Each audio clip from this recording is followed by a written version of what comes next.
This episode is brought to you by Progressive Insurance. Whether you love true crime or comedy, celebrity interviews or news, you call the shots on what's in your podcast queue. And guess what?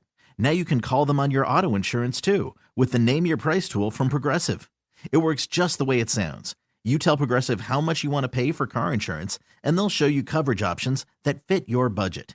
Get your quote today at Progressive.com to join the over 28 million drivers who trust Progressive. Progressive Casualty Insurance Company and Affiliates. Price and coverage match limited by state law. You're working from home. You settle in with a cup of coffee, ready to get the day started. Before you look at that to-do list, turn on your favorite Odyssey sports station on your smart speaker. We'll keep you company and bring you the latest updates from your teams while you tackle your inbox or get ready for another meeting that probably could have been an email. Power through the workday with the entertaining sports coverage you love from the local voices you trust. Just ask your smart speaker to play your favorite station. Hey, anyone know what channel the game's on? We know. Download the Sports on What app today and always know how to watch the game. Satellite, cable, or streaming. Sports on What knows the channel the game is on, and you can too. Subscribe today to start your 7-day free trial. Sports on What? We know. And now, here's the question. Hola, bitches. Good day to you and yours. All right, today is the day that we play Big Dummy, the game show that rewards you for your stunning ignorance. And here's how it works. You call us. We will spin the category wheel. Thank you, Ted. Every week. Come on. And then we'll ask you a question from that category. But here's where Big Dummy separates itself from your average, more reputable game show. We will continue to ask you questions until you get one right. Because, as always, we want you to leave here smarter than you showed up. Now, so far this year, our biggest dummy has been the lovely and talented Pam, who once screamed, "Well, whose is it?" when told her appetizer had nacho cheese, and found a way to answer 14 consecutive questions wrong. Can you do better? Of course you can. Everyone else has. So give us a call, and off we go on Big Dummy. To be a contestant to play Big Dummy, call 206-803-ROCK. Like the Men's Room on Facebook, follow us on Twitter and Instagram at Men's Room Live, and send your emails to the Men's Room at KISW.com. This episode is brought to you by Progressive Insurance. Whether you love true crime or comedy, celebrity interviews or news, you call the shots on what's in your podcast queue. And guess what? Now you can call them on your auto insurance too with the Name Your Price tool from Progressive. It works just the way it sounds. You tell Progressive how much you want to pay for car insurance, and they'll show you coverage options that fit your budget. Get your quote today at Progressive.com to join the over 28 million drivers who trust Progressive. Progressive Casualty Insurance Company and Affiliates. Price and coverage match limited by state law. You're working from home. You settle in with a cup of coffee, ready to get the day started. Before you look at that to-do list, turn on your favorite Odyssey sports station on your smart speaker. We'll keep you company and bring you the latest updates from your teams while you tackle your inbox or get ready for another meeting that probably could have been an email. Power through the workday with the entertaining sports coverage you love from the local voices you trust. Just ask your smart speaker to play your favorite station. On. You're listening to the Men's Room with Miles and Thrill. 99.9 KISW. All the Jones, away we go. Welcome to season 19, episode number 4183. What a large and in charge program we have for you today. Guaranteed future repeat as the head chef is back.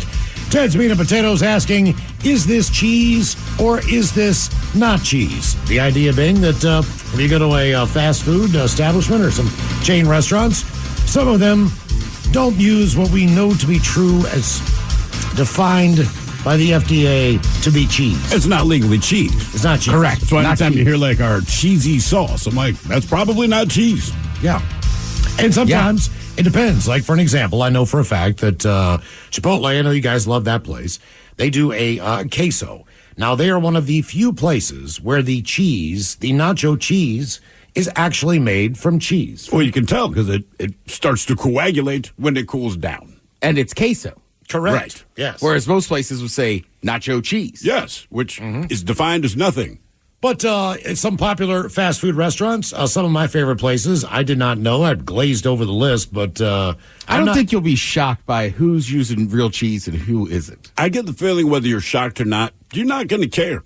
If it's a place you like, you know what? Whatever it is you're putting on my so-and-so, keep it up. Now, does that mean like a Kraft single? Is a Kraft single cheese? I think it just qualifies as cheese because Right, they have to put cheese on the label, but I think it's probably just it's like your cousin 12 times removed. Like, well, they're family. Well, the number is 52%. Right, so they probably hit just like 52. If everyone else is doing 80, half, I think that's the number where you need to be like, where that way you can put cheese on the label. I think and spell it correctly. Like K-Rab. Well, yeah, it says crab, but we spelled it with a K to let you know that it's not crab at all. So, yeah, if you put cheese on your label, it must be cheese. But I'm pretty sure Kraft takes an eyedropper and puts that one little drop in there. It says cheese. You know what? Honestly, I don't think they are. I think that's why they're called Kraft Singles American. But I thought it said cheese, or maybe it does not say cheese on the... Yeah, I'm looking at the label right now, and Kraft Singles are not legally considered cheese because they contain less than 51% Oh, it's cheese. 51%. Okay. All right, so not cheese. So when you go and get a true Philadelphia cheesesteak with cheese wit, which is essentially that type of cheese, right? It's not cheese. It's not really cheese cheese wit. So I wonder that's why it is cheese wit. And it's not cheese. They don't say it's cheese. It's cheese wit. And also, like American cheese, like we talk about it all the time. Like, Thrill's not a big fan. A lot of people aren't. But for me, if I'm having a breakfast sandwich or like a smash burger, it has to be American. It serves its purpose, man. No doubt about it. So is it cheese? Coming up with the head chef and Ted's Meat and Potatoes. Also, some updated locations on the Men's Room IPA from Black Raven Brewing. We'll give you those coming up. And thank you, when you find it, the beer too. We get a lot of listeners that send us a picture and the location. Which is great. And that helps us because we have a list that's ongoing at KISW.com of the locations that we know of that are carrying the beer. So if you find one in your neighborhood, it'll help some people out if they're looking for the beer. Then go to KISW.com, check the website, find the place closest to them. Yeah. So we appreciate the pictures and the comments and the owners and the bars that are carrying the beer on draft. They keep picking up.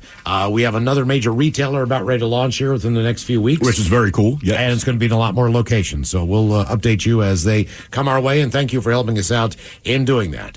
And today is the day we play the game known as Big Dummy. It's an easy game to play. We will spin the category wheel. You are either playing for Team Sober or Not Sober. Our biggest dummy so far has been Pam. It took Pam 13 questions to get one right. And as we play Big Dummy, we like to do a little men's room poll. And last time it was kind of a captain edition of the men's room poll. And we basically took 4 different captains and said, if you could, which one would you pick to have a three-way with? Correct. And the captains included the legendary Captain Hook of Peter Pan fame. Captain Hook, who lost his arm because Peter Pan, I believe, chopped it off and then the alligator or crocodile ate it. I don't know the whole story, but I know the crocodile's a problem and Peter Pan's a bit of a douche, we found out. Yeah. Captain Hook, choice number 1. Choice number 2, Captain Crunch, the legendary serial character. Captain Kangaroo, the children's TV star, the longest-running children's show in primetime television history. Really? That does not include PBS. Okay, all right. So Sesame Street, yes, it's been on the air forever, but as far as CBS, NBC, it was one of the longest lasting. They had a few others, like Bozo the Clown or something was maybe on ABC back in the day.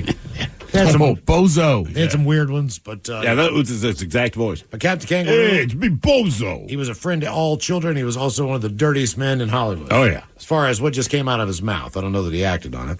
And finally, Captain Morgan, the legendary pirate that was basically... he is based off a real pirate. They never gave up who he was supposed to be. But he was supposed to be the most handsome pirate in all of the land. Right. The ladies loved him, and he was such he was so charming that even though he did what he did, he got away with it, and people just did not seem to care. That's the legend of Captain Morgan, but you know him obviously from Spiced Rum. So we put the poll up if you follow us on Twitter at Men's Room Live. Here are how the results shook out. A tie for third place with 6% of the vote. You said if you could have a three-way, it would be with either Captain Hook or Captain Kangaroo. Okay. So they did not fare very well. Only 6% apiece on those two captains. Coming in second place, that would be Captain Crunch, who got 27% of the vote. I'll see you tonight. Overwhelmingly, you guys said if you're going to have a three-way, we did not ask. You could take the third person of your choice. Sure. But most people said 62%. I'm going to do it with Captain Morgan. Yeah, I picture him standing in my bedroom in that pose, but one foot's up on my bed. He's wearing all those clothes. Pirates wear a lot of clothes. They sure did. A lot of layers of clothes, a lot of jewelry. So Captain Morgan was your winner. Okay, this week... I think mainly he won because people expected him to show up with a barrel of rum. That seemed to be the overriding theory there. Right. So today, we're going to pick one, and we've got some stories from the news. We'll start with this story. When Eric Kilburn was in kindergarten, he noticed he was much bigger than the other kids. Now, by the time he was in 5th grade, he could not shop for shoes in regular stores. Again, by the time he was in 5th grade, he could not find gloves for his hands. The Michigan 16-year-old, he's 16 right now claims his feet are 13.5 inches long. Ted, do you know what size shoe that would make you? At 13.5 inch long foot. He probably wears a 27. He wears a size 23 shoe. Oh, all right. I overshot it. The average for U.S. men is around 8.5 or 9. Right. And he has hands that stretch 9.13 inches, both of which have earned him a place in the Guinness World Records as the person with the largest hands and the largest feet in the world. You a freak. He's 16 years old. In an interview with USA Today, Eric's mom, Rebecca, who is 6'2" herself, her husband, by the way, is 6'5", noted that her son didn't have any issues or other conditions that are tied to any of that growth. Per Guinness, once she had to start buying him expensive custom-made shoes in middle school that cost more than $1,500 a pair, she began wondering if her son might be a world record holder, which in turn might lead to companies maybe making some of the shoes for him. So Eric applied to Guinness when he was 14. He was already 6 feet, 10 inches tall. He's grown an inch or so since. Sure enough, Puma and Under Armour came to the rescue with offers of new shoes and boots. All right. Which is cool. It turns out one person in particular may have been precedent about Eric's future Guinness feat, the obstetrician who delivered him. Eric tells Guinness when he was born, the elderly doctor who had done many childbirths told his mom and dad that the newborn's feet and hands were the largest he'd ever seen on a newborn baby. Today, Eric loves gaming, looks up to basketball legends Shaquille O'Neal, is proud of his oversized appendages, and he wants others who may feel different from the pack to take pride in themselves. It's okay to stand out, he says.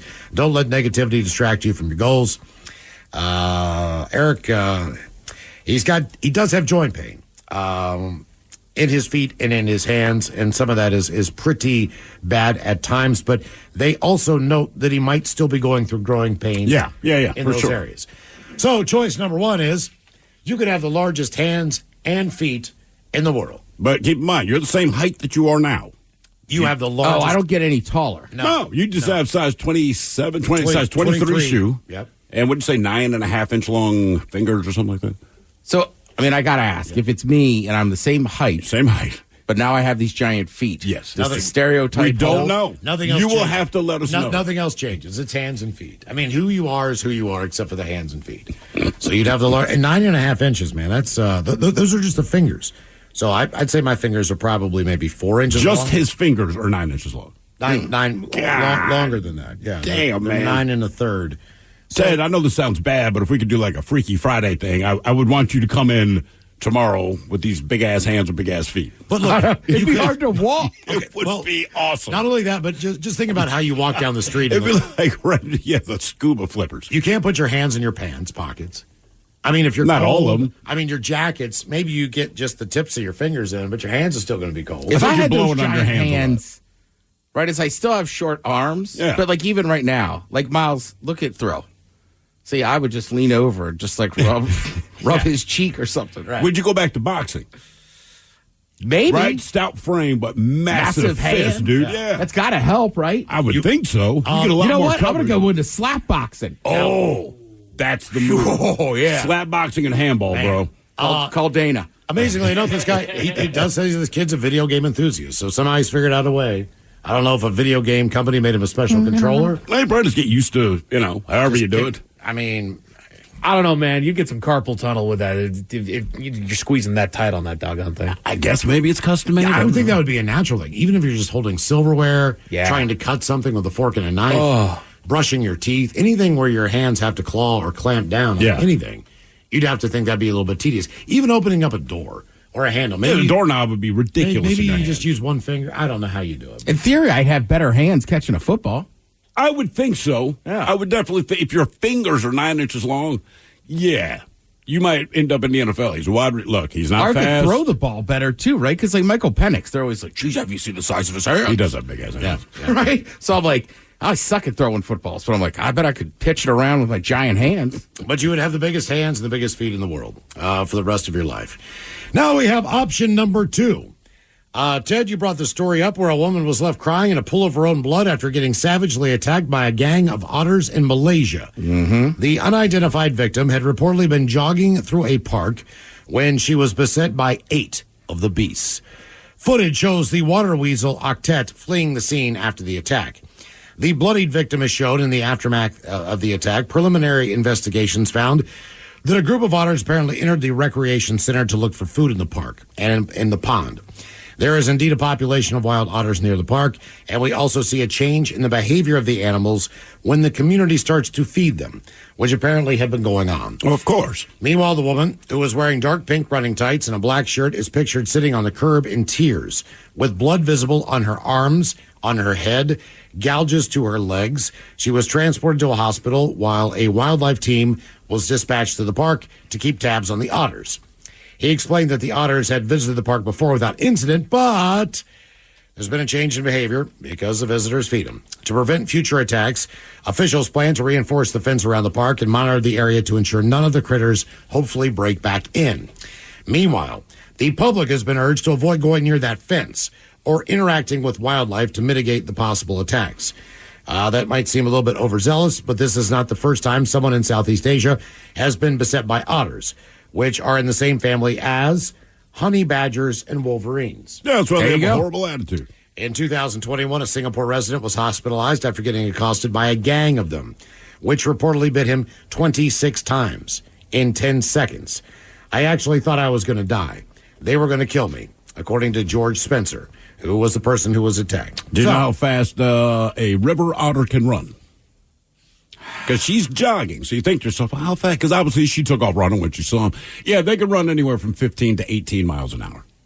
All right, so Run. you can definitely catch your ass. Okay, so that's option number 2. You could be attacked by a group of otters.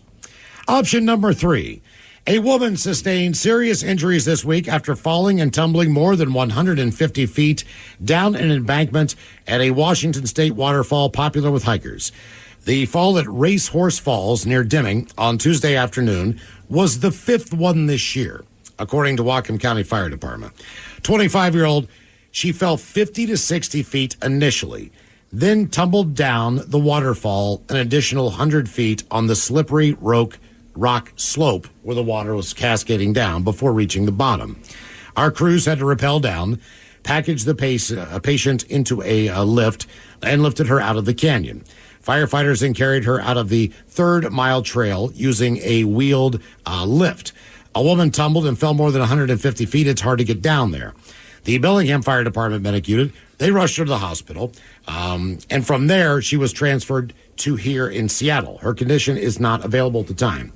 But they say, though the lush waterfall near the U.S.-Canada border, about 100 miles north of Seattle, is a draw for hikers, its rainy climate and rocky environment could make for a perilous trek.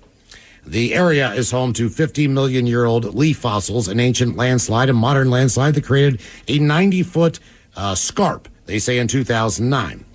The waterfall itself plunges 169 feet. A warning sign warns visitors to stay away from the cliff's edge with no access to the bottom. Right. So you can't get down to the bottom. Yeah. There's no way to walk down like Snoqualmie Falls. All right? So option number 3 is you fall 150 feet down the waterfall.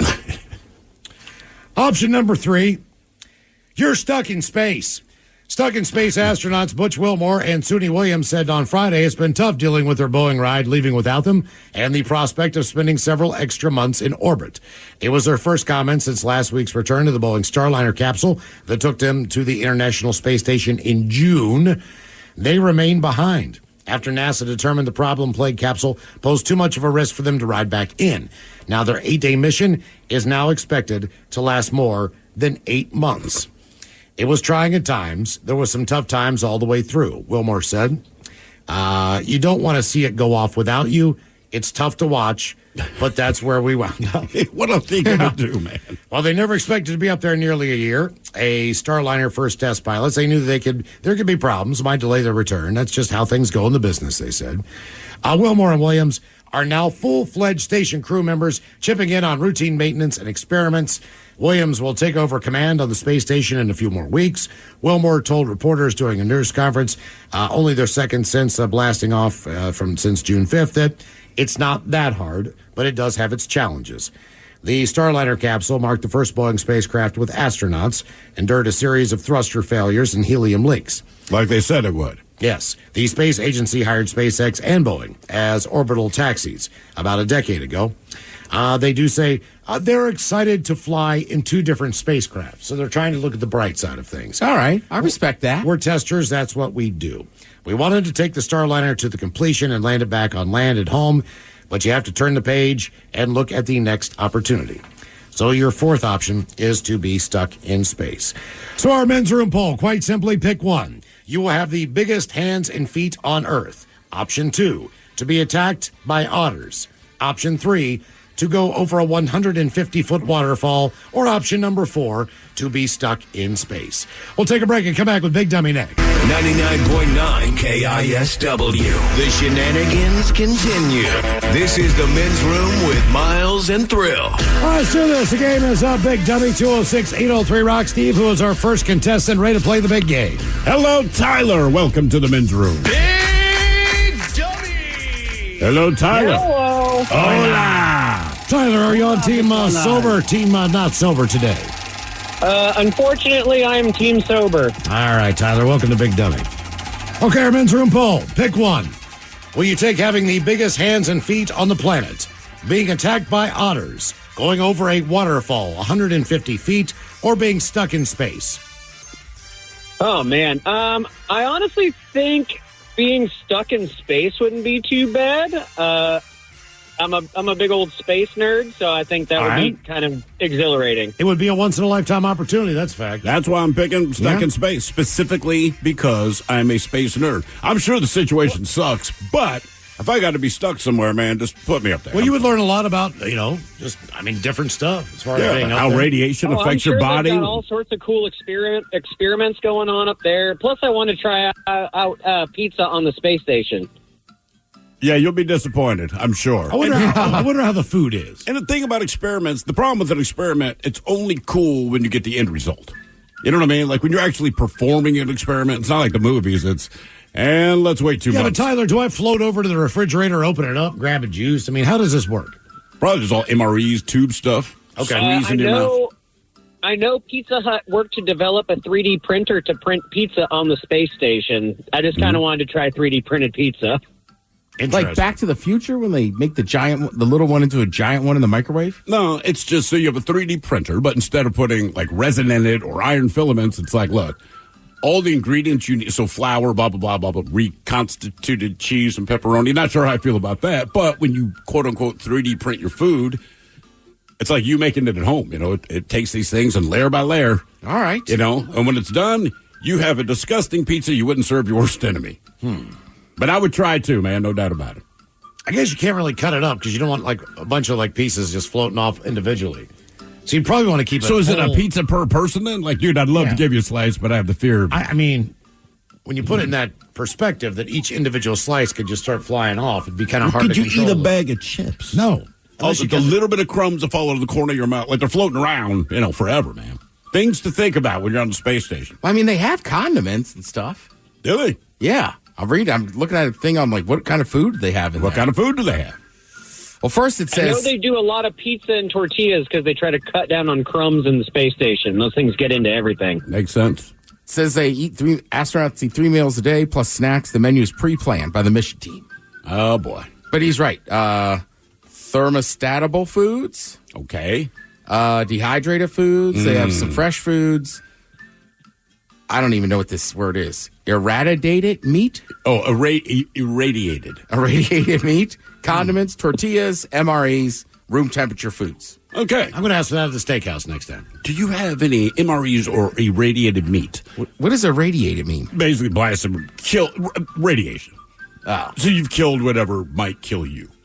All right. Yeah, they do that much. All right, Tyler, here's your question. We've all heard of Grant's Tomb. In what city would you find Grant's Tomb?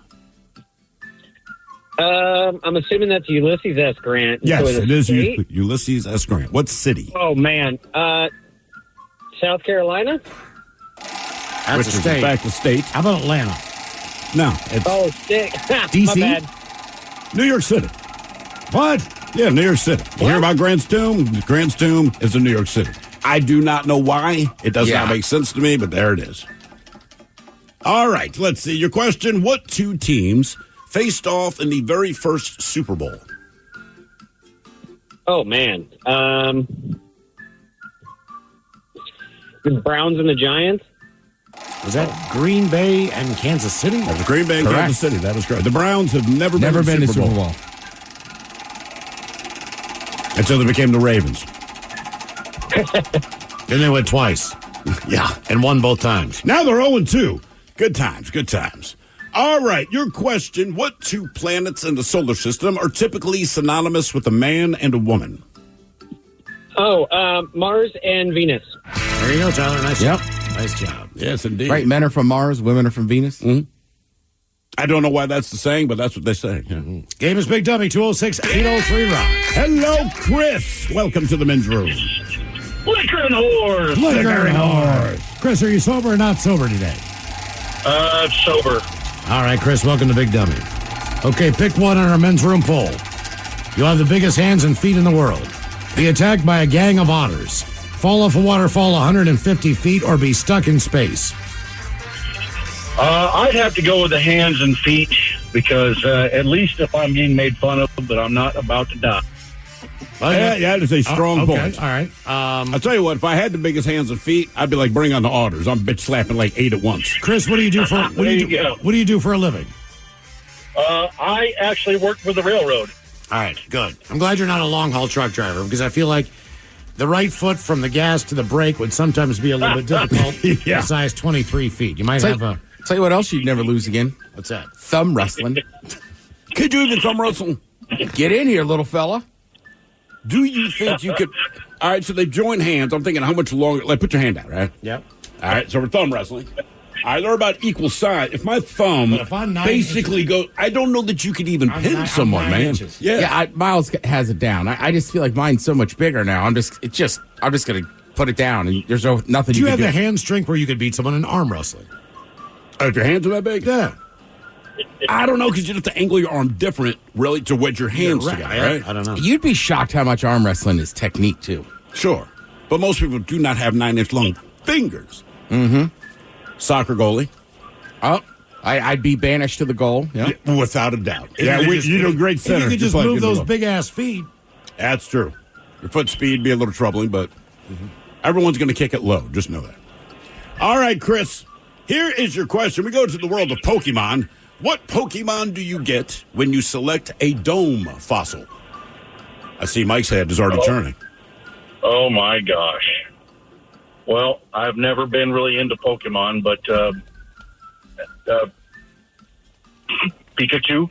That would have been my guess, because that's the only Pokemon I can name. That would be the Kabuto. Oh, Mike nodded to confirm. How do you know That was always this? my favorite because there was either that one or there was the spiral one, and they were the two ancient fossil Pokemon types.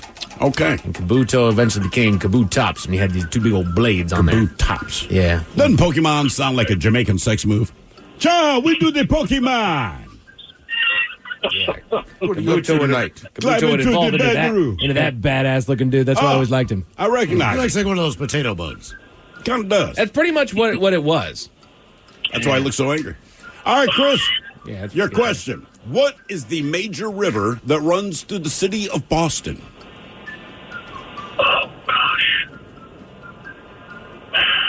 Wow. The East River? That's in New York. Oh, it's a name. Oh, that's right. It's like somebody's first name, Ted. James? No, no, That's Richmond. that would be the Charles. The Charles River. Okay. The old Chuck. Ah, Chuck. Yeah, they call it Wet Chuck. I should have known that.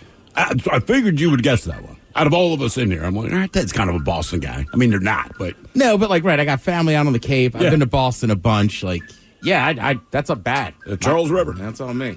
All right, your question. Based on the movies, Iron Man's Veronica was built to contain whom? I'm just killing you right now, aren't I? Sure are. I'll just say, take a gander. The Hulk. Wow, you got it. Your gander's good, my brother. Nice job. Game is Big Dummy, 206-803, Rob. Hello, Tom. Welcome to the men's room. Hola. Hola. Tom, are you on team sober or team not sober? I'm on sober today, and I'll take second space. I'm sorry, Tom, you'll take what? Stuck in space? Second space. All right, gotcha. Fellas, we have a correction there. We're talking about the Browns had never been to the Super Bowl. One of our texters astutely observes, what do you mean the Browns have never been to the Super Bowl? I drop them off there at least once a day. All right. Yeah. All right. Well played, sir. All right, Tom, here is your question. There are 3 parts of a dog's body where it can perspire. Its tongue, its feet, and where? The neck. The neck. I'll say the tail.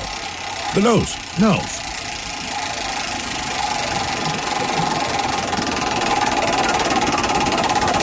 Dogs look so pathetic when they're hot. Face is all droopy, tongue's like 15 inches longer than it normally is. All And right. somehow, like, it's already hot. But then when that dog walks over to you and he's panting, it's like it makes you hotter. It does. It's kind of like, yawns are contagious. Like, I can get my dog to yawn just by faking yawn, and eventually she falls asleep. Stupid, but great fun for me. But you're right. Like, I'm already hot. Then the dog's staring at you, just that pathetic, hot-ass look they get. And you're like, man, you're making me warmer. Yeah, Stop, man. Right. You're making this worse, dude. All right, Tom, your question. Think about Egypt here. How many pyramids are there in Giza? I think there's 3. You got it, Tom. Nice You said job. correctly. Giza or Gaza? Giza. Gaza, there's some trouble brewing. Giza Right. Okay. Okay. That's the Great Pyramids of Giza. Yeah. And across the street, Kentucky Fried Chicken. I look at that Looking photo good. every once in a while. One of the social media sites I'm on, it's always like the overhead view of the pyramids. Oh, yeah. It's just shocking how close. Like, Yeah. it's like they're basically look like they're like downtown. Yeah, there's a massive road, and then it's just lined with shops. It's like the waterfront property, looking out on what their ocean is, but it's just the pyramids. It would be like one to the Seattle waterfront, but instead of water, there's the pyramids. You're not even allowed to walk through that area. Right. So you have to go in through the official entrance, I guess. Yeah. So, But, it's when a I was barrier. growing up, man, I always pictured it being this isolated place because anytime they even did a documentary in real time, they never showed all the commerce directly behind them. So it's like, man, they're in the middle of nowhere. And it's like, bro, he's got a wet nap in his pocket from the KFC across the street. Well, you know what, man? If I could sit outside of the Grand Canyon, okay? All right. And they have a Kentucky Fried Chicken with a deck, because this one has a deck on the roof. Sure. And you could just look out and check out the Grand Canyon I would go there. while eating a chicken sandwich. I mean, hey, man, we got to go to KFC real quick, man. Just sit up on the deck. check I out the Grand absolutely Canyon, would. Eat a chicken sandwich. What'd you do in Egypt, man? I saw the pyramids. How was it? I was a little full on KFC, so, got the bubble guts. Hello, Parker. Welcome to the men's room. Oh, Mike, how's Gavin? Hola. Parker, are you sober or not sober today? Riding my skateboard and having a couple brews, so I'm working towards not sober. All right, Parker. Sounds safe. Okay, our men's room poll, pick one. Will you take the biggest hands and feet on the planet, be attacked by a group of otters, fall off a waterfall 150 feet, or be stuck in space? Well, being in space is boring. I don't want to get attacked, so I go big feet, big hands. Big hands, big feet. Okay. How would that affect your skateboarding ability? Not well. Really, it would make it worse. Is it just because of the feet themselves? Yeah, I need like a piece of plywood to ride on. Did you guys see the instructions on how to fall over a waterfall if you find yourself in that situation? I did not. Oddly enough, I did not get to that chapter. I saw no. this and I'm like, this is wild. What is the technique? All right, so the technique, first of all, is that you cross your hands across your chest. So hand to shoulder across each shoulder. The second thing you do is you point your feet down and you bend back into the waterfall, like if you're going down one of those giant slides. Okay. So think of that technique. but then you bring your toes together, and right before you hit the bottom, you bring your arm across and tuck it across your nose so the water does not go up your nose while holding your elbow so it doesn't break in your shoulder. You know what? Waterfalls don't bug me anymore. Now that I know that, I'm fine. Hell, I'm walking right up to the edge. 150? I'll go 200 You feet. swim away as fast as you can from the current. I'm good now. Yeah. Waterfalls. They say swim no problem. laterally, not away from it. Yeah. Make sure you remember that in that moment. If you ever fall over a Remember waterfall. your training. All right. Here is your question. Who is Liza Minnelli's mother? Lisa Minnelli? Oh, wait, no. I don't know. Is it Judy Garland? It is, in fact, Judy Garland. You know, she's another one of those people that has been famous my entire life, and I'm like, what the hell did she ever do? Who, Judy Garland or Liza Minnelli? Liza Minnelli. Judy Garland was in The Wizard of Oz. Right. And a few other movies. I couldn't tell you one of them. Yeah, you're like, I know Liza Minnelli's done stuff, but I don't know if it was Broadway. I don't know if it's a movie. I don't know if it was singing. But somehow, she's like somehow involved in all that without being a singer or an actress or something. I don't know. All right. Your question, what sport divides competitors into naturals and goofy foots? Oh. Naturals and goofy foots? That is correct. Yeah, it's like... I would say skateboarding because you got regular and goofy, but snowboarding, surfing... Okay. Snowboarding. And snowboarding and surfing specifically. Now, But yeah, now, what does that mean? right foot or left foot. So goofy foots. Like myself, because I'm left-handed, so everything's predominantly on the left side. So do you have to get your bindings put in differently on your board? Yeah, I don't know. Do you? The opposite way? I guess Because you when do. I learned, Yeah, I was yeah. riding natural, and then it was a long, long day. And then after a couple of beers, this other girl was like, you might be riding wrong. We went outside, and there's like a way to like push, if you push somebody, like whatever foot you put back or something. Anyhow, I ride goofy. Even so though you I'm do. right-handed. Okay. Okay. All right. I ride goofy. Don't say that in Disney World. He sure does. He's back. Thank God. Could also mean I'm just bad. That's not what I tell the folks. Game is Big Dummy, 206-803 Rock. Are you ready? Hello, Eastwood. Welcome to the men's room. God. Eastwood. Love and happiness, brothers. Love you. Oh, there he is.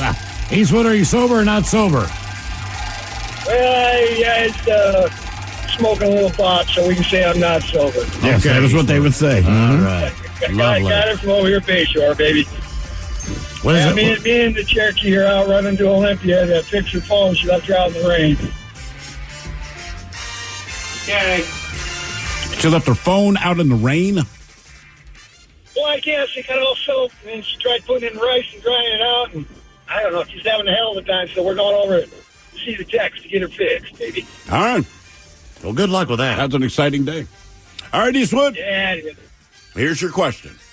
The I Asian... stopped in at the casino, and I placed a bet. I took the Jets and the Saints on a teaser, so I got the Jets even and the Saints to 4 points. And I bet a C-note, paid back 71. So there you go, baby. Wish me luck. All right, good luck. All right, Eastwood, your question. The Asian pastry, samosas, are traditionally what shape? I formed like a bow tie. What are they called? Samosas. Triangle. Yeah, the shape of a triangle. I guess it is Asia. I just I was, never had it. and I know India's part of Asia. Right. You just don't think of it that way. Yeah. Like India, for whatever reason, you just perceive it as your... well, they do call it the subcontinent. Correct. What do they put in the middle of it? Usually like ground up meat and vegetables. Usually I feel like it's like some type of ground meat. It's always like ground beef or like veggie ones. Yeah. Okay. I would say you know what they are, even if you don't. I'd give it a try. All right. Oh, dude, they're delicious. They're very good. Okay. All right, your question. What's the age limit for horses competing in the Kentucky Derby? What is the age limit? I'm guessing 2 years old. Oh, Three. 3 years old. Hey, I knew it was young. Okay, sorry. I'm not. What the hell was I doing when I was 3? These people are like on the biggest You stage. were running in the Kentucky the Derby? biggest stage on earth. You know? I In a was horse shooting a road. firearm. I fired a 38 caliber police special pistol when I was 3 years old. Climbed up. My dad was a reserve officer for the Seattle Police Department. Climbed up in the cabinet, shot a hole in the ceiling, and my mom comes, Bill, give me the gun, give me the gun. So I gave her the gun. Okay. That's all you can ask your kid to do at that point. Yeah, I'm like, why would somebody give a 3-year-old a firearm? They didn't. No. Yeah. All right, and that's when it all began. All right, your question. What's the name of the man who invented the first commercially successful steel plow back in 1839? You've definitely heard of this man. A steel plow. Ted just got it. Yep. It's a steel plow. John Deere? John Deere. There you go. I'll be It's damned. that easy. I did not know that. Yeah, I mean, the steel. What's up? It's your boy, the Ted Smith from the Men's Room. And did you know I have a podcast? Well, I do. The Podcast. New episodes uploaded every Wednesday on the Odyssey app.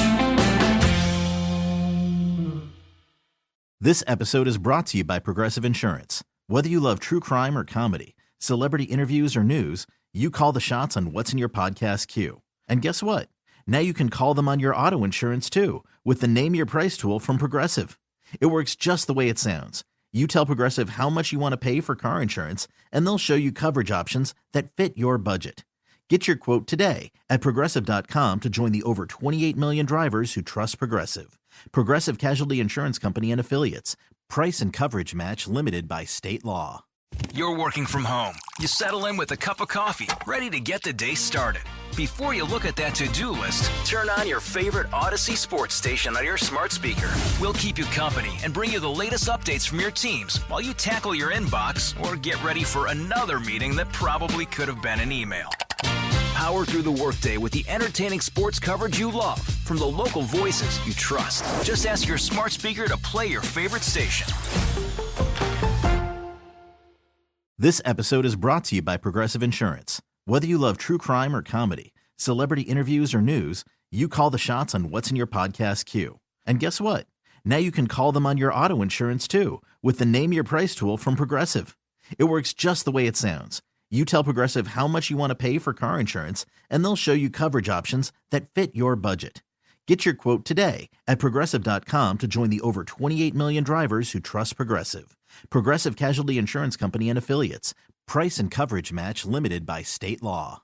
You're working from home. You settle in with a cup of coffee, ready to get the day started. Before you look at that to-do list, turn on your favorite Odyssey sports station on your smart speaker. We'll keep you company and bring you the latest updates from your teams while you tackle your inbox or get ready for another meeting that probably could have been an email. Power through the workday with the entertaining sports coverage you love from the local voices you trust. Just ask your smart speaker to play your favorite station. Hey, anyone know what channel the game's on? We know. Download the Sports on What app today and always know how to watch the game. Satellite, cable, or streaming. Sports on What knows the channel the game is on, and you can too. Subscribe today to start your 7-day free trial. Sports on What? We know. Hey, Ms. Big Dummy, 206-803-ROCK. Steve, who is our next contestant ready to play the big game? Before we get there, I just wanted to read 2 texts. All right, based on today's poll, one of them says, I was thinking about big hands and big feet. Where's Julie? Did Ted piss her off? A couple texts later, it says, hi, Bud Light Julie here. I was going to call in, but you had to throw in the choice of big hands, so you know that'll start it all over again. Ted, that is how it ends. Yeah. Yeah. Those are the texts. Those are the texts we have. Game is Big Dummy, 206-803-ROCK. Hello, Gunnar. Welcome to the men's room. Hey. Gunnar. Hola, Gunnar. Oh, thank you. Yes, sir. Sober or not sober? Not sober. Gunnar. All right, Gunnar. Yes. Our men's room poll, pick one here. Will you have the biggest hands and feet in the world? Be attacked by a gang of otters, fall off a 150-foot waterfall, or be stuck in space until next year? Well, if there's a KFC at the end of this waterfall overlooking the Grand Canyon, I'll go with that. Here's the waterfall. The waterfall. With the hopes of finding a KFC at the bottom. Okay. All right. Yeah. All right. I feel like we're adding a lot on to the... Hey, if that is his hope. All right. Like, you go ahead and take that poll. Let us know and pick us up a bucket of chicken. Probably one in the Blaine and Bellingham area.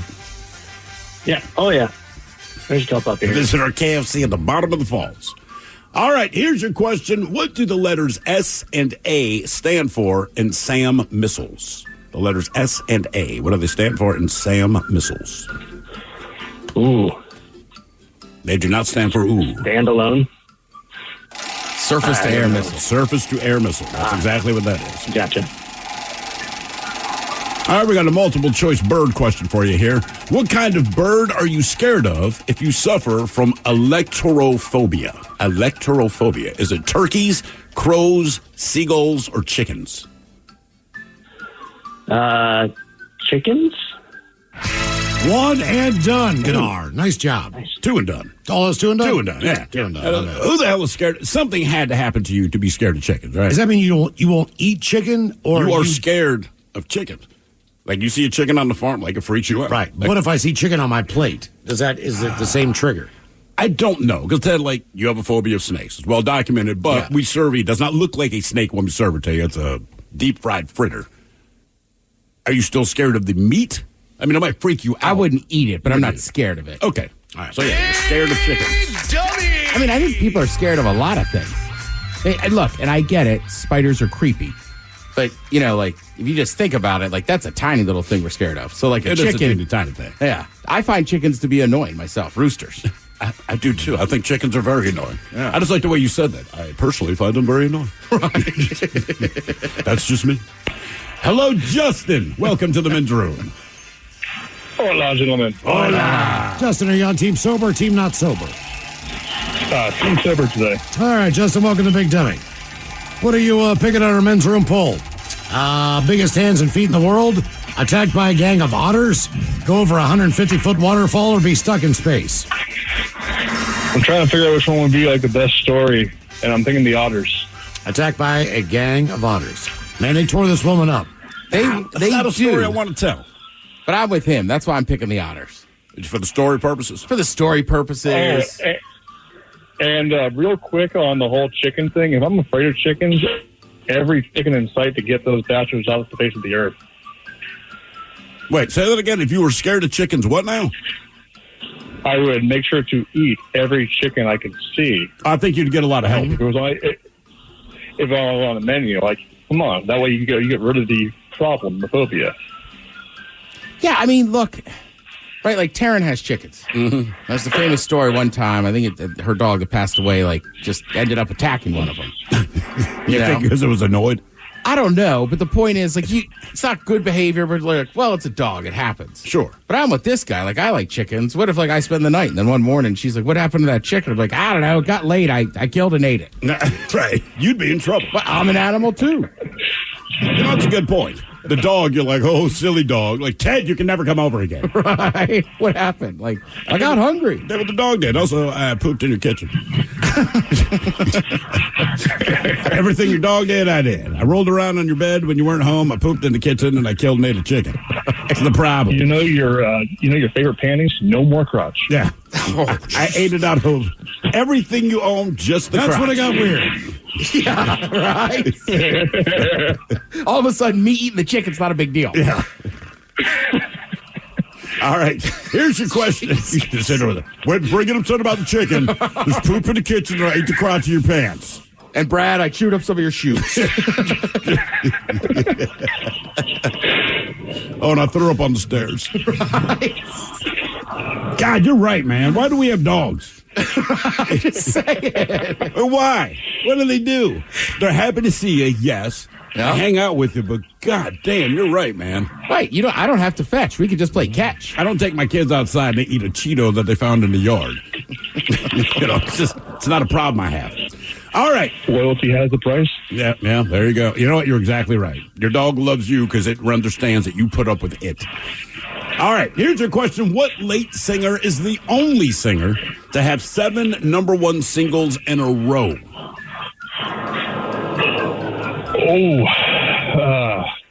Michael Jackson? Taylor Swift. No, Nope, she's already late passed. Whitney Houston. Whitney Houston. 7 number 1 singles in a row. That is ridiculous. No denying her talent as a singer. I don't think she was smoking crack yet at that point. Yeah. Well, she had a bodyguard. Hey-o. Wasn't the bodyguard blind in that movie? No. Wasn't that Kevin Costner? Yeah. What movie am I thinking, man? I don't know why. For some reason. That'd be a tough job, man. That's what I'm saying. Like, you hired a blind bodyguard. I don't know what movie I'm thinking. I swear to God. Talking about Scent of a Woman? No. Ooh, I'm blinded this way. I'm blind, but I'm still an ass. All right, Justin, your question. How many game pieces are there in Monopoly? Ooh, let's see. You got the thimble, you got the car, you got the dog, you got the top hat. Damn. So yeah, 4? Twice as many. Believe it or not, there are 8. Oh. And I don't remember them all off the top of my head, so don't ask. But yeah, there are 8 game pieces of Monopoly. All right, your question. What company produces Monopoly? That would be Mattel. Hasbro? Hasbro. What else does Hasbro make? I feel like when I was a kid, I was very aware of Hasbro. It was Hasbro and Mattel. They were the big ones. So if it wasn't one, Mattel did what? Hot Wheels and Barbie, I believe, and then Hasbro. Were they mostly games? I thought they were more toys. A lot of games. So Hasbro. Let's see. They got the Beyblades, Baby Alive, Dungeons and Dragons. They made Fortnite, Furby, G.I. Joe. Okay, maybe that's Monopoly, Mr. Potato Head, My Little Pony. Oh Nerf. Yeah, Mr. Potato. Nerf. My introduction. Right. Play-Doh, Power Rangers. Yeah, that's what I was saying, man. Hasbro. That was like the toy company for me. All right, here's your question. An octopus can fit through any hole larger than its what? Larger than its beak. Oh, well done, sir. Nice job. Game is Big Dummy, 206-803 round. Hello, Jesse. Welcome to the men's room. Hola. Hola. Jesse, sober or not sober? I'm not sober, and I'm going to fight the otters. There you go. I like it. Good luck. Would you still say that if you were sober? Yeah, I'll crush them like a clam on my tummy. Okay. We'll go. Yeah, what do you have in your magical animal escape bag should we find ourselves surrounded by angry otters? Well, the problem is that you can either be attacked in the water or on land, apparently. Okay, we're on land. We're jogging by like this poor lady was. Apparently there's nothing you can do. I mean, they're ferocious and there are 8 of them. So, and what was your thing for the bears?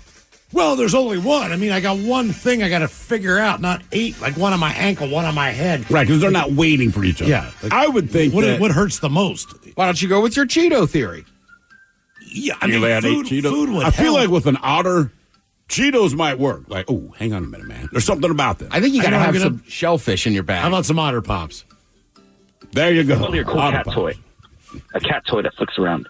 It's cute. I would think like bear mace, right? Yeah. Like, is there any animal that bear mace is not going to bother? Laser pointer might work. I don't For an otter? I'll give Nah, bro. I don't know the about thing that. is, the guy got bit 26 times in 10 seconds. I don't know how much reaction time you had. Yeah. All right, here's your question. How many sides does a heptagon have? How many sides does a heptagon have? 8. That'd be an octagon. Come on, Mike. I see your brain churning over there. 12. Nope, that's a dodecagon. 9. Nope, that's a nonagon. Oh, hex is 6. Heptagon. Heptagon. 4. Nope. 10. 7. It is 7. Okay. 7 sides. A Isn't that a heptagon. That's a sectagon? weird shape. That is a weird shape. I don't know yeah. when it's helpful, but there it is. All right. What word describes the enlargement of bone or tissue at the joint between the big toe and the foot? What? What word describes the enlargement of bone or tissue at the joint between the big toe and the foot? I feel like old ladies used to bitch about this all the time, at least when I was growing up. I've got these on my feet. Oh, yeah. Sounds like something you'd find in Bunions. the bread aisle. Yeah. Yeah, bunions. Bunions. Uh-huh. Here's a quarter if you rub my You bunion. talking about Funyuns? God, I feel like, man, just growing up, I don't know what it was. Like, I bet a every Funyun- woman 50 years old or older seemed to always bitch about it. I got Well, bunions they're on also my wearing feet. high heels back then. All Yeah. the things, the thin shoes. I bet bunions smell like Funyuns. Would you try a chip called the Bunion? Made by the people at Funyuns. These are Bunions, and they're shaped like toes. Is Would there you a give it cinnamon bun on the package? Okay, cinnamon Bunions. Are you trying one? I'm trying to Yeah. cinnamon bunion. You're gonna try cinnamon bunions, buns. yeah. Yeah. Sounds like an awesome cereal. It's oh god. Try all new Kellogg Cinnamon Bunions. Who's the mascot for cinnamon Bunions? Some old woman trying to walk in heels. Old woman with big old heels on. I scraped these directly off my feet and into the box. Just add milk. It turns the milk footy. Hello, Mike. Welcome to the men's room. Hello. Hello. Mike, are you sober or not sober? I am working on not sober, but I got your mascot idea for the Bunions. All right, here you go. The big burly dude, call him Paul Bunions. Paul Bunyan. There you go. All right, Paul Bunions. I'm Paul Bunions for Cinnamon Bunions. All right, Mike, pick one. You're going to take the biggest hands and feet in the world. Speaking of, be attacked by otters, go over a waterfall 150 feet, or be stuck in space. I'm going to go over the waterfall, man. Doing the waterfall. Okay. She bounced all the way down. I would too. I mean, that's better than just, I think the bounce breaks your fall a little bit. I don't know about that. I'd almost take the You'd rather just go straight in. Straight plunge, man. Man, I don't know. I'm fat. I'd go right to the bottom. I'd hit the bottom of the whirlpool, dude. I don't float well. How can you be fat and not float well? Typically, these two things, they're connected. I'm hefty. Yeah, but that should make you float better. Yeah. Maybe. I don't know. Well, jump off a waterfall and let us know how it goes. If we don't hear from you, we know you were right. I'll be right back. All right. Here is your question. Sweden, Switzerland, Finland, or Norway? And what country is the Nobel Peace Prize awarded? Finland. No, they don't care about peace. Sweden? No, they don't care about peace. What are the other options? Switzerland and Norway. Switzerland. They don't care about peace. Damn Norway, it. those peace-loving Norwegians. Man, we suck at guessing. Yeah. And I don't think of the Norse people as peace-loving. Aren't they the Vikings? No, but that was then. This is now. They turned the page. My Ted, bad. All right. Changed, Ted. Damn. Oh my God, they rape, pillage, and all that stuff. And why is that their whole reputation now? I like the idea, too, of somebody from Norway being like, Ted, it's been thousands of years. Right. Oh, my bad. Sorry. Yeah. All right. Skull this. What does that even mean? Something with the Vikings. I just can't. Does it just mean go? Maybe, because it's the Vikings, the Minnesota Vikings stand. They'll scream "Skull Vikings." I know Cats will say it to other Vikings fans, and I'm like, what does that mean? Sure says Skull is a brand of chewing tobacco. Yeah, Skull, brother. Earl Campbell used to say that, too. Skull Vikings. I'm Walt Garrison. Well, you know how, like, at LSU, the way they spell go is different because it's French. It's French, sure. Right, so I just assumed skull, the way it's like Skull Vikings, just meant go in Viking language. And it's Viking language. All right, here's your question. In the movie Anchorman, what musical instrument does Ron Burgundy play? Oh, gosh. I haven't seen that one in years. Hey, Aqualung. Yeah. I want to say saxophone. I don't know. The flute. No, not the jazz flute. flute. The jazz flute. Oh. Does anybody want to hear Ron Burgundy play some jazz flute? All right, the question, who wrote The Telltale Heart? Oh, good book. Oh, man, I don't know. I don't read, so I there's not don't enough pictures read. in the book. What do you I'm mean a fat man that doesn't float and I don't read. What do you mean you don't? What do you mean you don't read? What does that There's mean? not enough pictures in the book, man. I can't read it. You mean you really cannot read? Like you're No, I illiterate? can't. I fall asleep within like 2 pages because it puts me to sleep. All right. Man, you need better books. That Edgar Allan I Poe. know. Edgar Allan Poe. That is correct. Oh, okay. Question 5, Mike. Apparently it means cheers. Cheers. Skull. Okay. Cheers, Vikings. Let's go, brother. Man, I love reading those Poe. You know what? What's this guy's name? This would be Mike. Mike, you would like Edgar Allan Poe because he writes short stories. He does. And they get to the point. Yeah. They're interesting. Yeah. So they wouldn't go over my head? No. These No, that's what would I'm not go over saying. your I head. don't know what grade you read them in, but like I'm with you. I'm a slow reader. So like though I was always like, he's Poe kicks ass. Well, I read Telltale Heart, I want to say I was in elementary school. Yeah. When we were introduced to that. Yeah. Jeez. What? It's a story about a disembodied heart. Elementary school? Yeah. I thought Damn. that was more about the guilt, right? That was the whole thing. Right, he thinks he could hear the heart. I'm aware of that. All right, what's the movie? What, Watership Down or some movie or whatever? Of mice and men. Right. I mean, there's all these things you And read. none of this it's was like- elementary school, guys. This was 5th grade. Yeah, okay, that's middle school. What about the other one where it's just a bunch of incest and inbreds, and that's why the house Easy on the words. Yes, it was, Mike. It was Here are the violent. 7 words you can't say on the radio. Sucker. And it was Mother. bananas. And please keep those words in mind when calling. Now back to the program. Which one are you talking about, Ted? House of Usher. Oh, yeah, the Fallen House of Usher. Oh yeah. I didn't read that one either. We were grim on the East Coast, Mike. I guess so. Yeah. Should have been Diddy. I mean, I'm going to give you guys points because that's where he was from, but damn. He hated Baltimore. He hated Baltimore. Yeah. And here's a little thing about Edgar That's why Allan he Poe. wrote all this basically hit dreary out stuff. He was from Philadelphia, all right? He all he wanted to do was get back to Philadelphia, but essentially drank himself to death in Baltimore. He lived there a few years. So Baltimore claims all this stuff with Edgar Allan Poe, and it's like, all of it is true, except the fact after him. that he hated it. They don't point that out. Damn. Yeah. All right, your question. Fred Flintstone actively participated in what sport? Bowling. Damn. You got it. Nice job. Nice job. Strike. Game is Big Dummy 206-803 Rock. Hello, Cody. Welcome to the men's room. Hola. Cody, sober, not sober. Over, I'm in the store, Instacart right now. You catch any of that? I did not. Say that one more time for us. I'm in the store doing Instacart sober. He's sober. He's sober. working, filling up somebody's Instacart Gotcha, order at the Cody. store. I understand. Do they have anything that you'd like to eat? No, they're getting... How did I know it was going to happen? Once again, bedroom colors, here are the 7 words you can't say on the radio. Sucker, mother, and please keep those words in mind when calling. Now back to the program. Take a quick break. More on Big Dummy coming up next. 206-803 Rock. This episode is brought to you by Progressive Insurance. Whether you love true crime or comedy, celebrity interviews or news, you call the shots on what's in your podcast queue. And guess what? Now you can call them on your auto insurance too with the Name Your Price tool from Progressive. It works just the way it sounds. You tell Progressive how much you want to pay for car insurance, and they'll show you coverage options that fit your budget. Get your quote today at Progressive.com to join the over 28 million drivers who trust Progressive.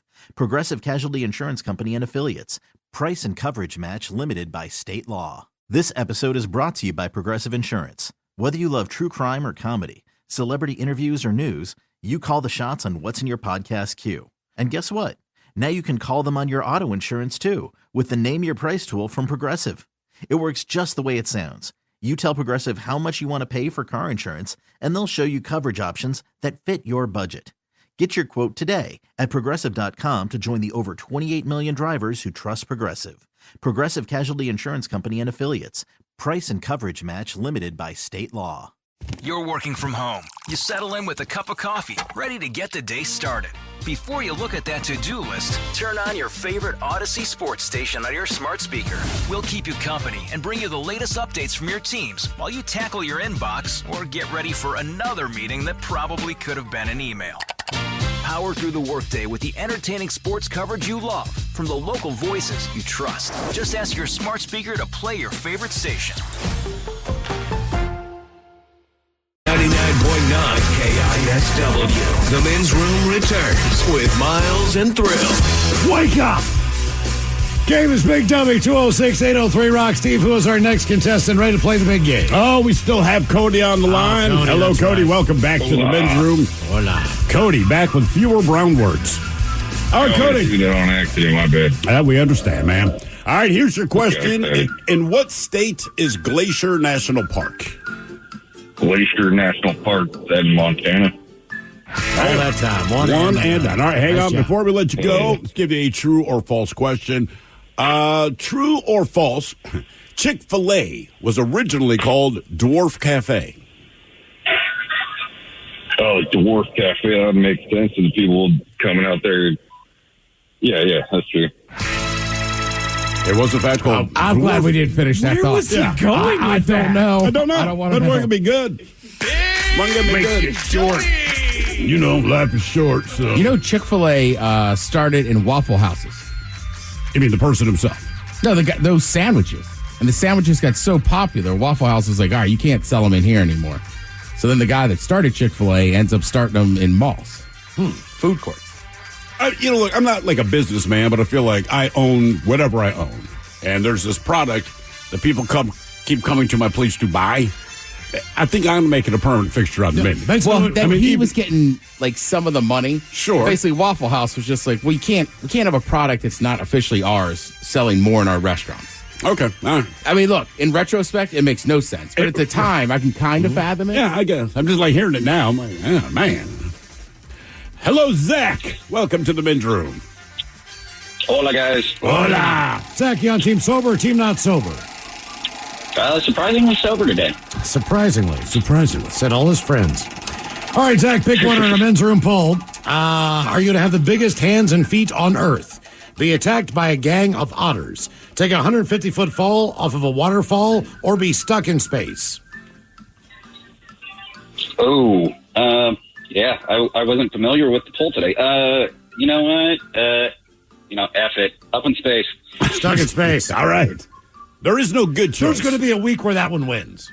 What, stuck in space? Yes. It might. Depending Did we on the take options. it off the polls then? Well, they're still We'll take stuck it in off the space. boat. Look, they're still up there, man. Yeah. So it's still viable. We're just trying to remind people they're still up in space. They're still there. Yeah. Oh, you're right. I didn't think about it that way. Yeah, that's all they like. They're still there, man. All right. Here is your question. What was the first modern credit card? The first modern credit card. Oh, is that the American Express? I'll say MasterCard. Nope.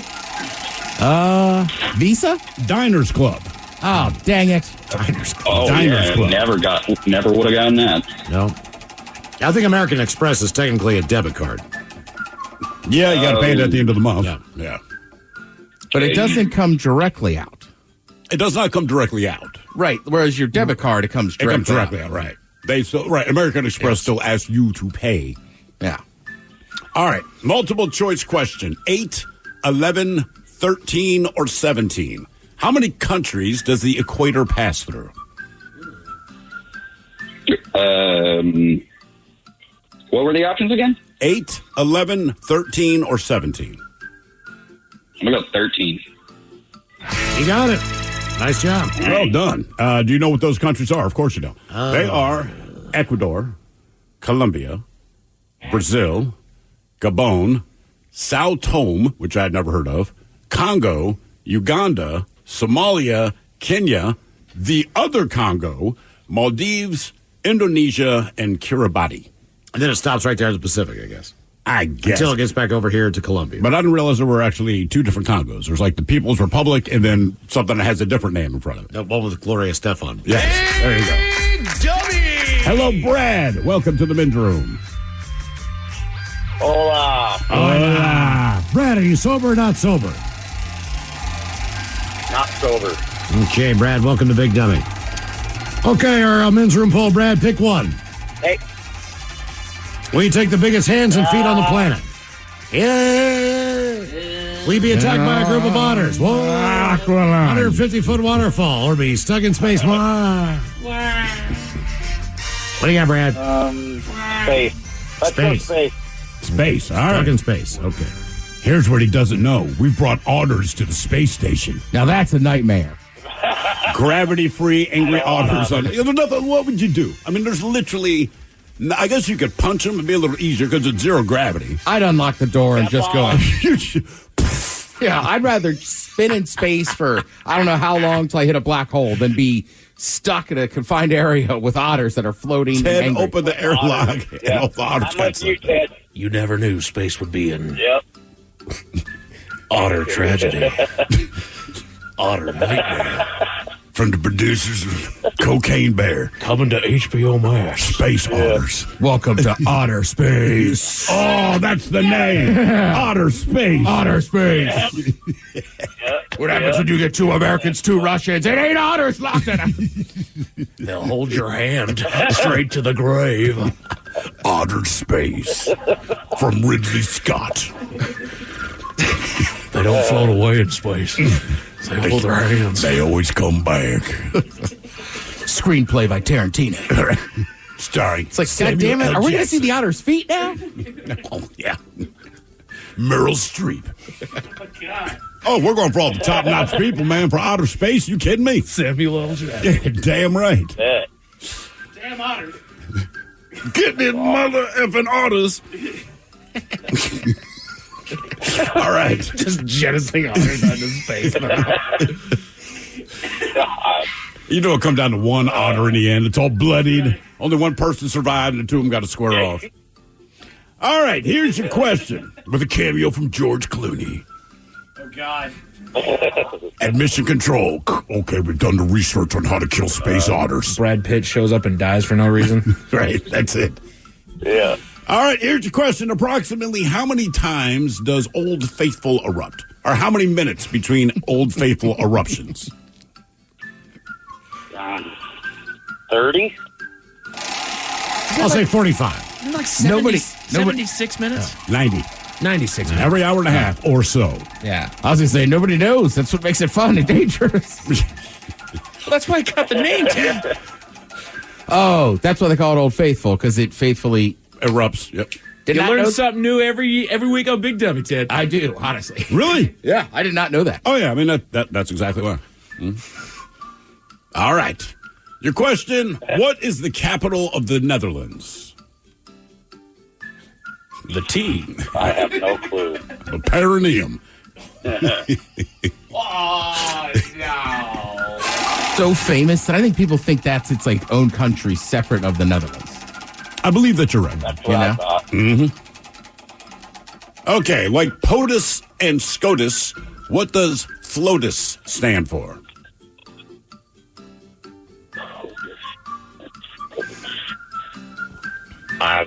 So POTUS would be the President of the United States, SCOTUS, the Supreme Court of the United States. What is FLOTUS? Noodle it out. Congress? I don't know. First Lady. First Lady of the United States. I saw FLOTUS at 2 a.m. one certain late night set. Crazy. I've seen FLOTUS naked. We call the first dude First Lad. Oh, yeah. First gentleman. Like if Kamala wins. Right. I think we call him First Lad or First Laddie. I'm going to call him First Bruh. Hey, what's up, First Bruh? First Bruh. Hey, bro. Hey, Bruh, you're the first Bruh. Dig it, man. High five, Bruh. All right, Brad, here's your question. Which nursery rhyme character lost her sheep and didn't know where to find them? Irresponsible. That'd be Little Bo Peep. That would be. Little Bo Peep. Nice job. What a sad name. Game is Big Dummy, 206-803, Rob. What? Bo Peep. Bo Peep. No, I'm just Bo saying Peep. your name is Bo Peep. Yeah. It's just a dumb name. I don't know if you can have a cool name if your last name's Peep. It's actually Mike Peep. He's actually heir to the Peep portion. Bo Peep. Yeah, Bo Peep. Oh, I got you. His buddy Luke.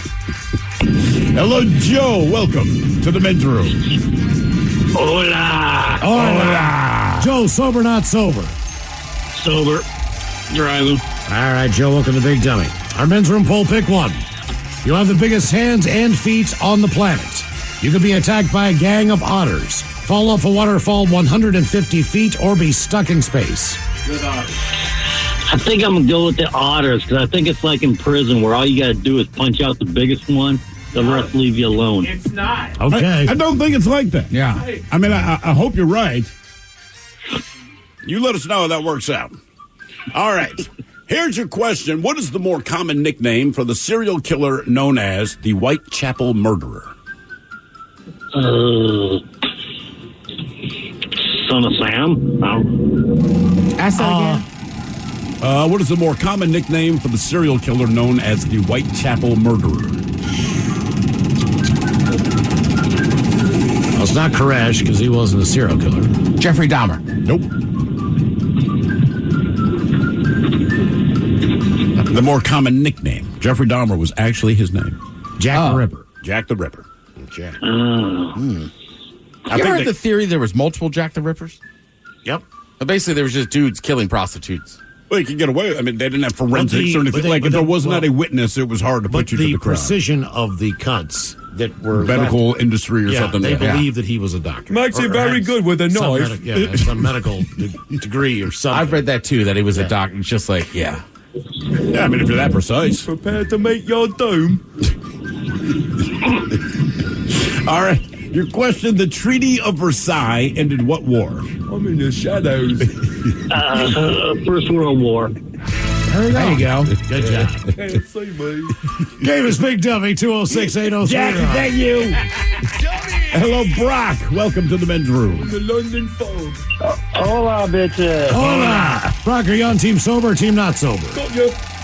I'm sober. I'm out slinging boxes. Slinging boxes. Hey, I was wondering, did you guys catch that play last night? That bonehead play by Julio? Yeah, I did. Coming up on TV Time with Ted. I guess are you a Mariners fan or not a Mariners fan? No, I am a Mariners fan, and I was just like, I couldn't believe that I've never even seen anything like that in my life. We just never had to call up and go like, hey, man, Malcolm Butler, how about that? No, I think at that point you have to laugh. That was so bad. Like, I wish it wasn't my team. Coming on the heels of that idiot stealing home. Like, first inning, bases juiced, 3-0 count. Mm-hmm. No outs. Like, right. It just, Miles, in this guy's defense, that it's like record-breaking bad base running. Just that bad. All right, Brock, pick one. What are you going to do? Take the biggest hands and feet in the world, be attacked by otters, go 150 feet off a waterfall, or be stuck in space? I think I'm going to go stuck in space because I feel like when I get back, I might be able to make some money either off a book or a movie or even just from the knowledge from being up there. Or you could write the screenplay for Outer Space. Which, by the way, Ted, someone here agreed with you. They said, throw a clam in the airlock and just open the door. I mean, that's right, because otters love shellfish. And most astronauts have shellfish on them, so that's good. Donna, get over here. What'd you bring from Earth? I brought some clams. All right. Your question, the HMS Surprise was the ship in what 2003 Russell Crowe film? And don't say Noah. 2003 Russell Crowe film. Shoot, I have no idea on that one. Master and Commander, The Far Side of the World. Mike, did Noah's, because remember, Russell Crowe played Noah. Yeah. Did Noah's Ark have a name?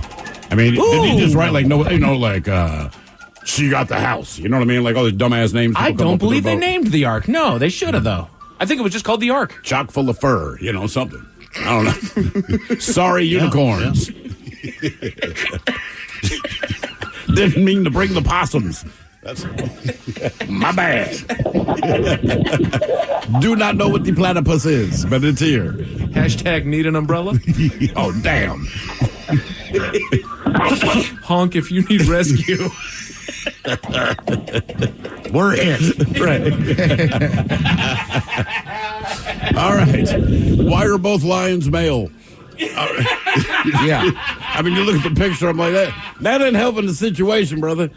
Hence Pride got its name. Everyone's dead. Were they the original Pride of Lions then? Thanks, God. Yeah. Cool.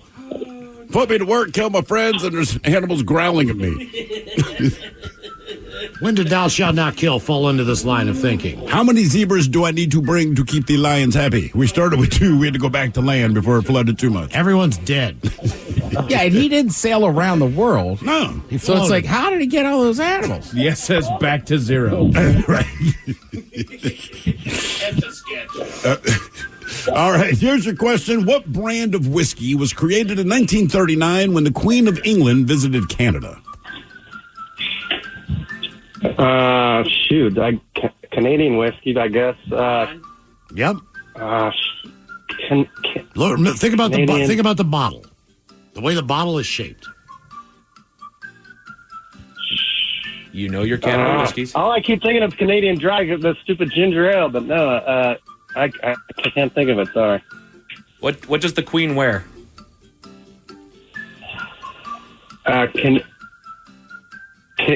Canadian Crown? No, that's not. You're right. You're close. You're tracking. You're thinking Canadian Club, but no. Keep going the other direction. Rich and rare. Rich and rare. Oh my God. Easy, Jesus. Black velvet. Hey, girl, we know what you like. All right. Crown Royal. Crown Royal, man. Oh, Crown Royal. Jesus, I knew that. I know. We almost didn't even want to tell you because it's like once you hear it, it's real obvious, right? Just got a text for the Ark name, no vacancy. If you ever get a chance to try Crown Royal XR, do it. Oh, yeah, for sure. I used to keep my weed in my Crown Royal bag. Everyone did. did. Yes. I think they gave it to you specifically because we assumed you smoke weed. Here's the bag. Do you think a cop will not look in that if he ever sees one? Has anyone put something legal? Oh, look, Crown Royal's actually in the bag. When I was a bartender, I used Change. to keep my cash tips in there. Okay. My dad used to keep the Allen wrenches that he'd get from random, like, IKEA furniture. That's a in good there. idea. Who else gives you Allen wrenches like IKEA? Nobody. I mean, I If feel you're like building stuff, they usually have some sort of little POS wrench. sure. or Allen I wrench have in there. I feel like on Halloween I could give out Allen wrenches to the children and have plenty for everyone. Yeah. And it's just what kids want. All right, your question: which of these 7 dwarfs wore glasses? Dopey? Is it Doc? Doc. Yeah. Oh, Which of the 7 dwarfs never wore a condom? I was like, nerdy. Board game.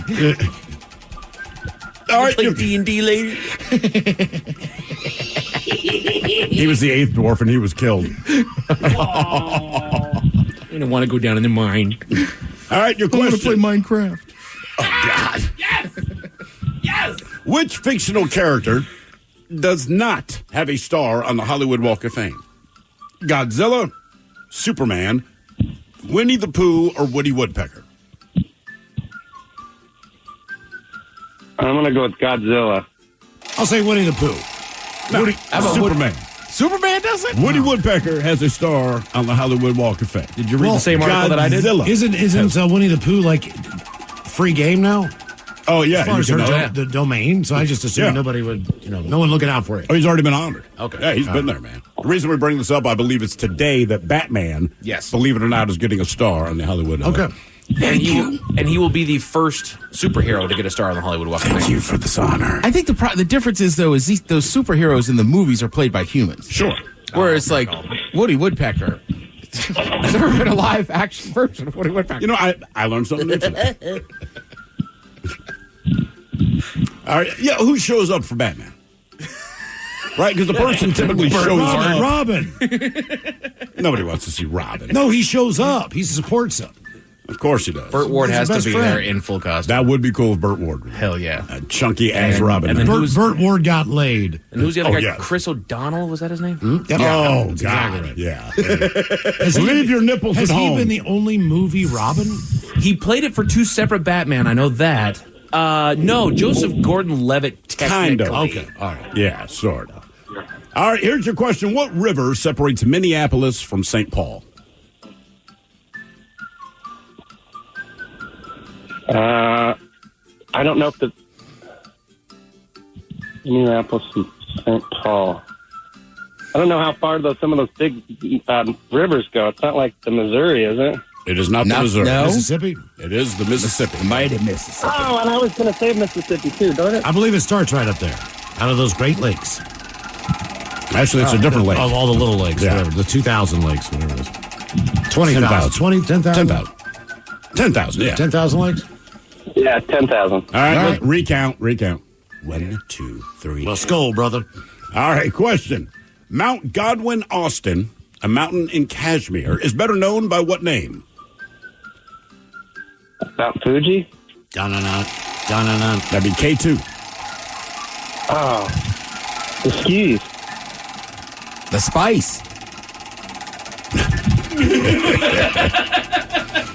All right, your question. What is the only golfer to win the U.S. Amateur Tournament 3 times in a row?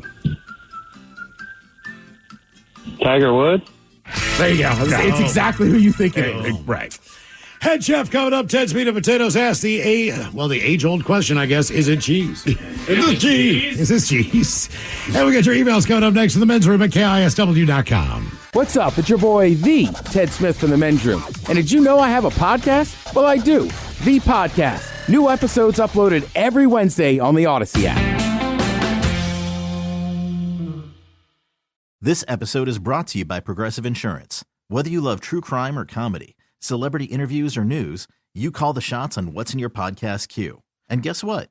Now you can call them on your auto insurance too with the Name Your Price tool from Progressive. It works just the way it sounds. You tell Progressive how much you want to pay for car insurance, and they'll show you coverage options that fit your budget. Get your quote today at Progressive.com to join the over 28 million drivers who trust Progressive. Progressive Casualty Insurance Company and Affiliates. Price and coverage match limited by state law. You're working from home. You settle in with a cup of coffee, ready to get the day started.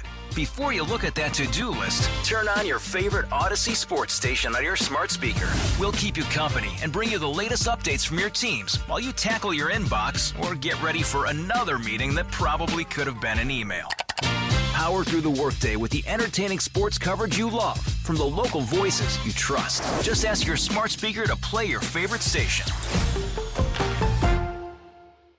Connecting pipe and overhead in tight spaces is no sweat with Viga Commercial Systems. Available in up to 4 inches, our fittings and valves come equipped with Smart Connect technology that detects unpressed connections 100% of the time. Learn more at viga.us/commercial. This episode is brought to you by Progressive Insurance. Whether you love true crime or comedy, celebrity interviews or news, you call the shots on what's in your podcast queue. And guess what? Now you can call them on your auto insurance too with the Name Your Price tool from Progressive. It works just the way it sounds. You tell Progressive how much you want to pay for car insurance, and they'll show you coverage options that fit your budget. Get your quote today at Progressive.com to join the over 28 million drivers who trust Progressive. Progressive Casualty Insurance Company and Affiliates. Price and coverage match limited by state law. You're working from home. You settle in with a cup of coffee, ready to get the day started. Before you look at that to-do list, turn on your favorite Odyssey sports station on your smart speaker. We'll keep you company and bring you the latest updates from your teams while you tackle your inbox or get ready for another meeting that probably could have been an email. Power through the workday with the entertaining sports coverage you love from the local voices you trust. Just ask your smart speaker to play your favorite station. Are you a bartender that dreads the phrase, hey, can you put the game on? At Sports on What, we understand your pain and we're here to help. Over-the-air, satellite, cable, or streaming, Sports on What knows what channel the game is on, and you can too. Follow your favorite teams, set alerts, and filter by provider to get the results you need. Stop wasting time searching and never miss kickoff again. Just download the Sports on What app, and you'll always know how to watch the game. Available for Android and iOS. Start your 7-day free trial when you download Sports on What and subscribe today. The debauchery rolls on. You're listening to The Men's Room with Miles and Thrill. 99.9 KISW. Is it cheese or is it not cheese? Head Chef's on the way with Ted's Meat and Potatoes, but first time for a few emails from The Men's Room at KISW.com. You've got mail. Jump right into the birthday request. Ola, gentlemen, our beautiful daughter Isabella is turning 6 years old today. Isabella 6 years old? Yes, time just flew by. Just started kindergarten a few weeks ago. Love her so much, even when she drops the occasional F-bomb when she doesn't think anyone's around. Like to blame that on her older sister. Could she get the 7 words you can't say on the radio? Coach Ted with some motivation to get her through kindergarten and some knock-knock jokes from Miles. Lots of love, guys. That from the mom and from the dad. Once again, bedroom colors, here are the 7 words you can't say on the radio.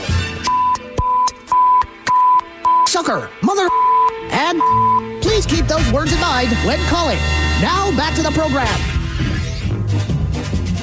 All right, kindergarten. First 4-way into school. Preschool was preschool. This counts as school. Now, what are we going to do when we get in there? We're going to listen to that teacher. What are we going to do after that? We're going to take lunch. Then we're going to take a snack. Then we're going to nap. We're going to nap hard. We're going to nap quietly. And we're not going to talk back to the teacher. I think you're looking for 4A. What did I say? 4-way. Oh, my God. Sorry. She's 6. We didn't want to bring it up. I could see in the corner of my eyes you guys looking around like, what? I was like, what are you, big fans of preschool? All right, there, Isabella. Knock-knock jokes. Knock-knock. Keep it clean, Miles. Who's there? Doris. Doris who? Door's closed, which is why I'm knocking. Knock, knock. Who's there? Al. Al who? I'll let you know when I answer the door. Knock, knock. Who's there? I heard. I heard who? I heard you were home, so I came on over. Knock, knock. Who's there? I am. I am who? You don't know who you are. What is that from? Just the end of one of these clips. And you know me, I'm a moron, so I just grabbed it and I put the loop on it, and I just was giggling during the break because I got your laugh on loop. Tell me this does not sound like an evil genius. It does. I want that to be a ringtone. Guys, birthday wishes to my beautiful wife, Selena, as she starts her 38th spin around the Crazy Rock. We love you. Can she get a She Wants a D, some turtle sex, and an uh-oh lookout? Thanks, guys, and keep on rocking. She wants a D, and she's going to get one. Uh-oh, look out. All right, guys, here you go. Happy birthday. Happy birthday. Happy birthday to you. Dirty German is brought to you by Men's Room Original Sausage. Available through Uli's world famous sausage, mensroomlive.com, and other fine retailers. Schweinefleisch. Thank you. We'll have a couple extra emails here. All the dinosaurs, I love the show. Wanted to let you know I just picked up your sausage along with your salsa and beer at the Thriftway in West Seattle. I'll be having them all for dinner tonight. Excellent. That's what I figured. So the Thriftway in West Seattle's got the salsa, the beer, and the sauce. Thank you, Thriftway in West Seattle, man. Yeah, we appreciate that. The trifecta, so to speak. Old Mitchells, I just went to my local tobacco zone in Bremerton to get my nicotine fix and a six-pack. And there it was, like the holy grail shining on me. The golden can with the sweet nectar of the Men's Room IPA. Of course, I had to buy a sixer. She said more is on the way tomorrow. Better stop in and get some and tell Caroline thanks for bringing it in. That from Rob in Gig Harbor, who says stay beautiful. So the Tobacco Zone in Bremerton. Well, thank you, Caroline. Also carries the Men's Room IPA, and there are more locations. Guys, spotted the Men's Room IPA at Winco in Marysville. That is from our buddy Joel. The beer also available at the Shell on Broadway, up on Capitol Hill. The Bevmo in Ballard. That Shell is an adventure. That is an There's just so many people. I lived up there. Like, that's one of those, like, are only 5 people in and out. Yeah, and they pull in both sides to get into the gas pump. So sometimes you're like fighting somebody catty corner. Yeah, and it's not Shell's fault. It's just it's just a location and the crowd, man. Right across from the QFC, I think. Oh, what else we got? Tulalip Market's carrying the beer. Spud's Produce Market at the Squim Chevron. If you're in Quilcena, go to the Walmarts. They got the Men's Room IPA. All right, Walmart. The Gretschel Gas Station, the Albertsons in Port Orchard, also the Pacific Shell, the Nisqually Market in Puyallup, Canyon Road Gas and Deli Mart, the Safeway in Port Orchard, Speed Cigar and Grocery. Speed Cigar. So they dribble a little Coke on top of it. Oh, yeah. Speed Cigar. Safeway, Pinehurst, the Super Deli Mart, Day and Night Grocery, available at the Belltown Market. Oh, that's my old market. Yep, Chevron on Sunset, Jay's Market, the Heller Lake Market, the Handy March Grocer, also carrying the Men's Room IPA. And available at Total Wine in Olympia, Sumner Truck Stop on 136th, the Safeway on Canyon Road and Brooklyn Northeast, the Kent Valley Food Mart, the Union 76 Tiger Mountain Country Store. Thank you. Also available at the Grocery Outlet in Lake Stevens, Albertsons in Puyallup, the Safeway in South Tacoma and in Lacey, the Hagen in Lake Taps and Woodinville, the Longhouse Market and Deli, Lake Taps Deli and Gas, the Hagen in Lake Stevens, and DuPont Grocer. Some of the locations carrying the Men's Room IPA. If you happen to find it at your local grocer, bar, and convenience store, do us a favor, send in a pic and send that to the men's room at KISW.com, and we will keep spreading the word and giving the business a little free advertising if you happen to carry our beer. It's just that easy. Okay, coming up, we will drink and toast with a shot of the day, but first... Time to open wide and sample Ted's meats and potatoes. Now, here's your host, head chef of the Men's Room, the Ted Nugent. Head chef of the house. Thank you, folks. Thank you. Good to see everybody here today. Now, listen. These are fast food chains. There's 12 of them. All right. And you guys can guess whether they do have real cheese or do not. Okay. Now, as we learned earlier today, technically, American cheese is not real cheese. That is correct. Right? Like Kraft Singles, I'm pretty sure, I got to look it up again, just say Kraft Singles because they're not enough, so they are a dairy product. Right, dairy product, but not so dairy that it is cheese. You said earlier on 51% of the product needs to be cheese to be labeled as cheese, according to the FDA. And this happens in ice creams as well. Yeah, like I don't know which brands they are, but some of them, if you really look closely, usually it's like I don't know, Super Oreo or Super Twix or whatever. Those are generally dairy products as well, as opposed to like getting like Tillamook pint or Ben and Jerry's that says ice cream. Okay, now are those the only two foods that we really know of that have that kind of a legal need on the name? So in other words, I mean, yes and no, because certain things you can just tell the difference by looking, but there's a difference between like pasta sauce, tomato paste, tomato puree, and stewed tomatoes. Well, they're all different forms of the same product. Sorta, but it depends. But when you get to sauce level, you can have a ton more bug parts and mouse droppings and all that than you could say if you bought stewed tomatoes. So like pasta sauce is different from pizza sauce, which could be different from marinara. Right. And, I'm thinking of something like as generic as milk. Like the cows don't own milk. There's soy milk, there's almond milk, there's all these things. Goat milk. That say milk. Well, that comes from an animal, so if it's mostly from the goat, you could say legally. Right, so it says oat milk, even though it's not milk. Almond milk is not milk. Right. All these different things that, have the milk name to them aren't, in fact, it could be almond creamer or almond. Sure. No, I get what you're saying. I don't know why they change it with that. But I'm just wondering why certain things, it's so stringent. You can't say milk if it's not milk. But in that world, you can. I think there's a lot of products like that. We just don't think about it because they automatically already reach those minimums. Okay. You know what I mean?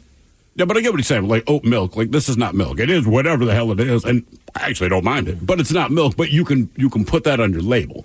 Correct. That's what's weird, I guess. But they're not messing around with cheese. Honestly, we have weird food laws in the States. We do. Right? I mean, that's what was it like in Ireland? Subway was like, you can't call it bread. Because it's not. Yeah. They said that you cannot call this bread. Or cheese. All right. Real cheese or not? Starbucks. Yes. Yes, real cheese. You're right. Seattle-based company. Well, both are true. They do use real cheese. I would say the easiest way you can tell is like they say here, if you get the sausage, cheddar, and egg sandwich. As opposed to just getting like a bacon, egg, and cheese. All right. You know what I mean? This is cheddar. By the way, Ted, real quick, someone says, I have a pack of the American Kraft Singles. It says it is a pasteurized cheese product. Yeah. Right.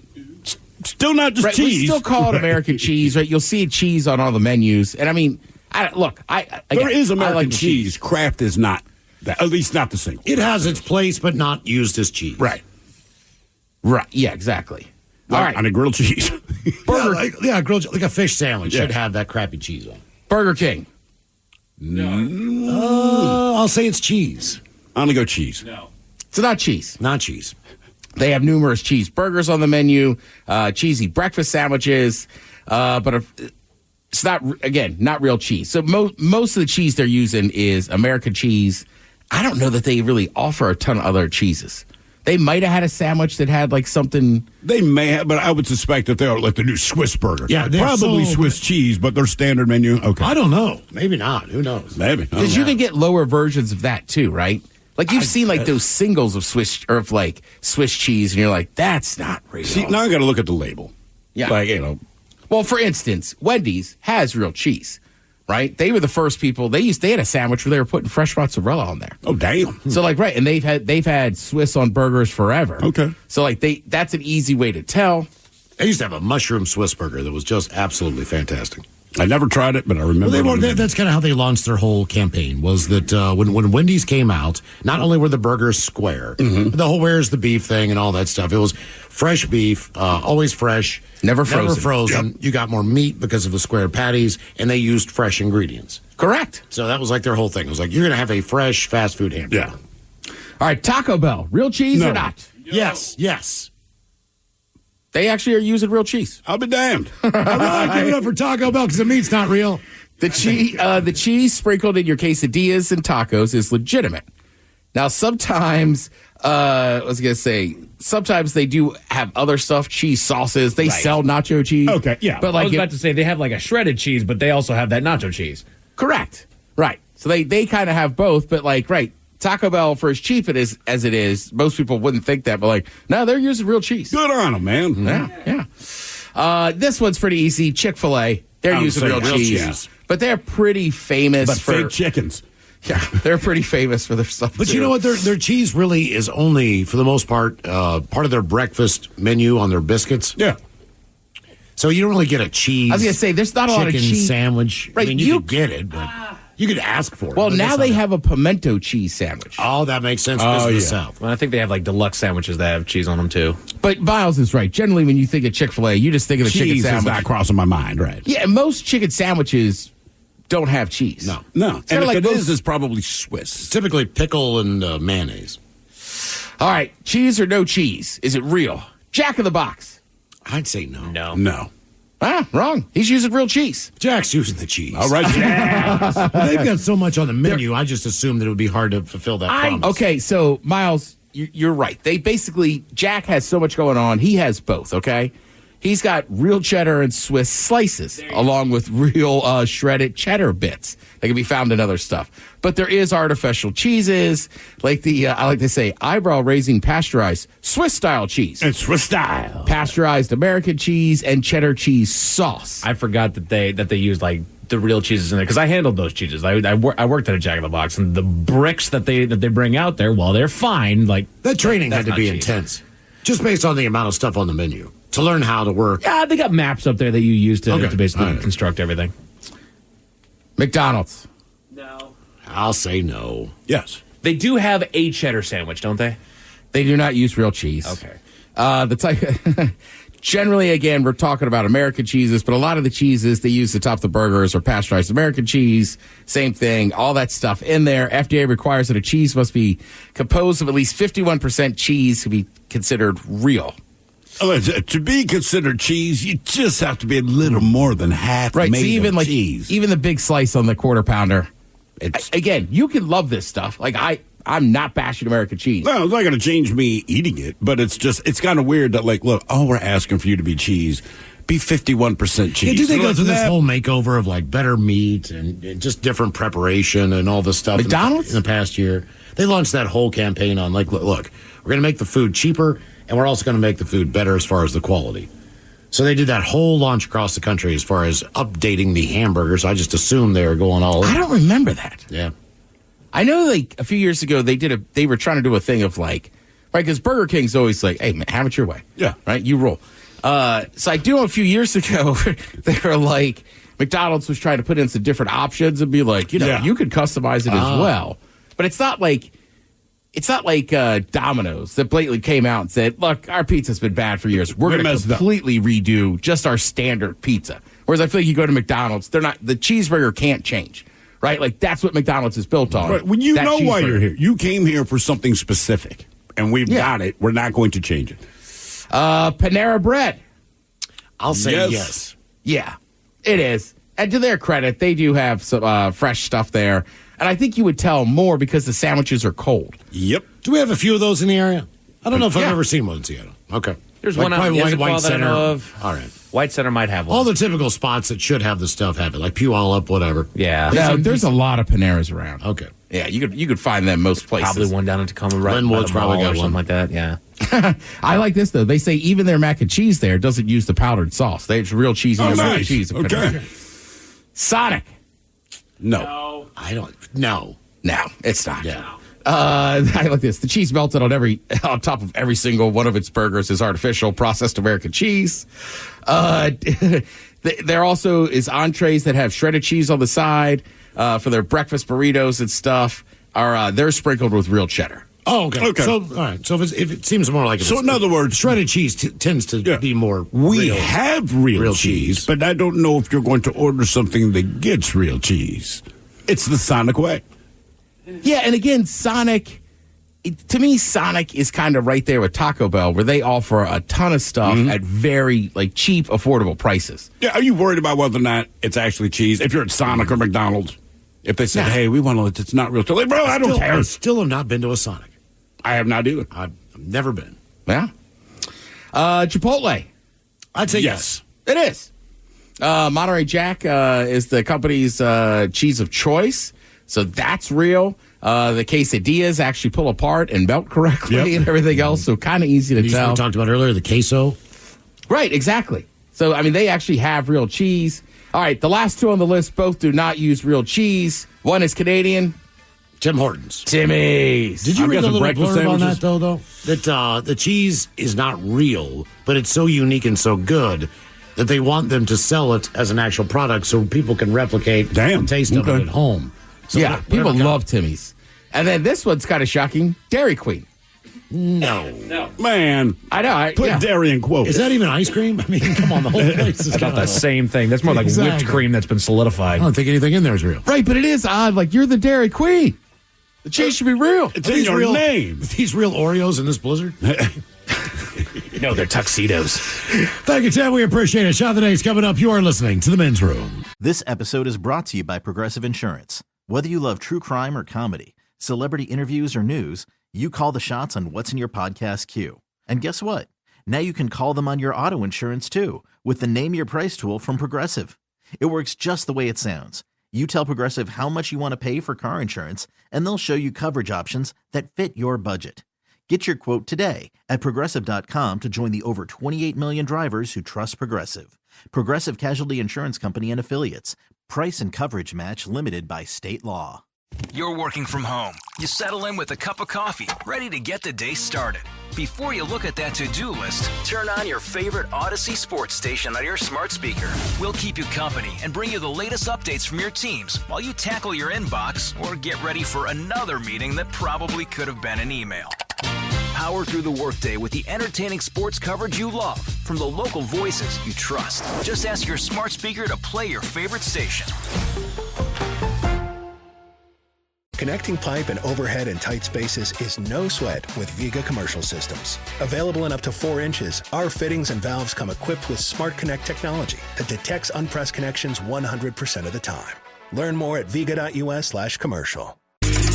99.9 KISW. The shenanigans continue. This is the Men's Room with Miles and Thrill. All right, Taekwondo, in just minutes, we will drink and toast for the shot of the day. And we do have your headlines on the way at 5:50. But first, quick check in with Mike Hawk and some of the stories and headlines he is not working on. Thank you, Miles. There's a new article on the importance of cleaning your tongue twice a day. Your tongue? Your tongue.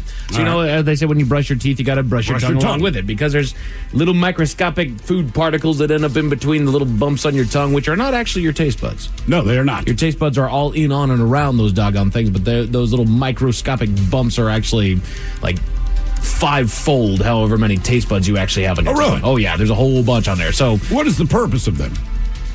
Because apparently, much like your appendix, it's just to hold stuff that your body doesn't want. I think it's so you can grip your food. Yeah, right. Don't quote me on this, but your tongue is actually not one muscle. It is a congregation of a crap ton of muscles. Exactly. Yeah, so I can do that weird thing. The clover, whatever it's called. Yeah, that's what she said. Yeah, mama. Yeah. Tongue. 57% of people now believe that reality TV has gone too far with profiting off people's pain. What do you think? It's been their whole thing from the beginning. Right. What are you talking about? Are you 16 and pregnant? Do you want to jam 9 people in the same house? There used to be much, much worse shows. A lot worse. Right. I mean, come on, man. I mean, that's what reality TV is. That's the point of it. That is the draw. It's gone too far. Then stop watching it, and they'll stop putting it on there. And look, the thing is, people volunteer to do it. I don't think it's a mystery. It's been around long enough that you understand what you're walking into, right? So you're like, all right, man. And they do it because you watch it. Yeah. Because you watch it. If you're that aghast by it, stop watching. Because you know what? To be fair, I don't know how far they're going. I don't watch it. Correct. I watch sports, which is reality TV at its finest. Yeah. But that's about it. Right. I don't know. I know Vanderpump Rules. Mm-hmm. Okay. You know the names of these. Yeah, sure. Mike, I did not know it was I knew the name. I didn't know it was a reality show until you one day with the tone of voice that says I hate it said, yeah, my wife watches Vanderpump Rules. I've seen it. And in my mind, I'm like, this has to be a reality show. We watched that one. We watched Love Island. That's the boys. Yeah. Right there. Bachelor. All the enthusiasm sucked out. Love Island. I'm like, that's a guilty pleasure. That's a wild chicks. Oh, yeah. Yeah, dude. I mean, I hate to. Yeah, I feel dirty. You're falling in love on this island. Right. Uh-huh. You're falling an ass. Did you ever watch F-Boy Island? No. That was a pretty good one. That was over on like CW or something. There's a comedian I like that is, I mean, he is attractive. Okay. Like just chiseled, has that jaw. I mean, if you're gonna like draw up what like dude that was a college athlete looked like, but like he was on that show, he still wears like a puka shell necklace. He goes spray tanning all the time. So he's a douche, but he like douche. But he like plays the role perfect, and it's like like I'm a douchey dude. Yeah. Right. Well, that's what they all do, and then the people are surprised. You know, we've known each other for 2 whole weeks. We have the most ironclad relationship of anybody. Yeah. He cheated on me? Like, yeah. Yeah, because she's out too. That's right. Wait a minute. So wait, you're going to whisk all the guys away after 2 weeks of banging these chicks. You're going to whisk them away over to this place to test their relationship, and you're shocked when they partake? I'll tell them, I'm repeating this grade, homie. We're failing. And the thing is, you look at, also with like The Bachelor, how few of those relationships we're here for love. No, you're not. You're not. You're here for social clout and to bang people. Yeah, shut up. Yeah, and they want to be famous. They do. And it's an easy way to get there. So I either A, don't believe that you're actually that upset about it, or B, I don't believe anything on it. They'll edit the worst parts of me in there. Right. I can live with that. In the meantime, just know I got laid a lot.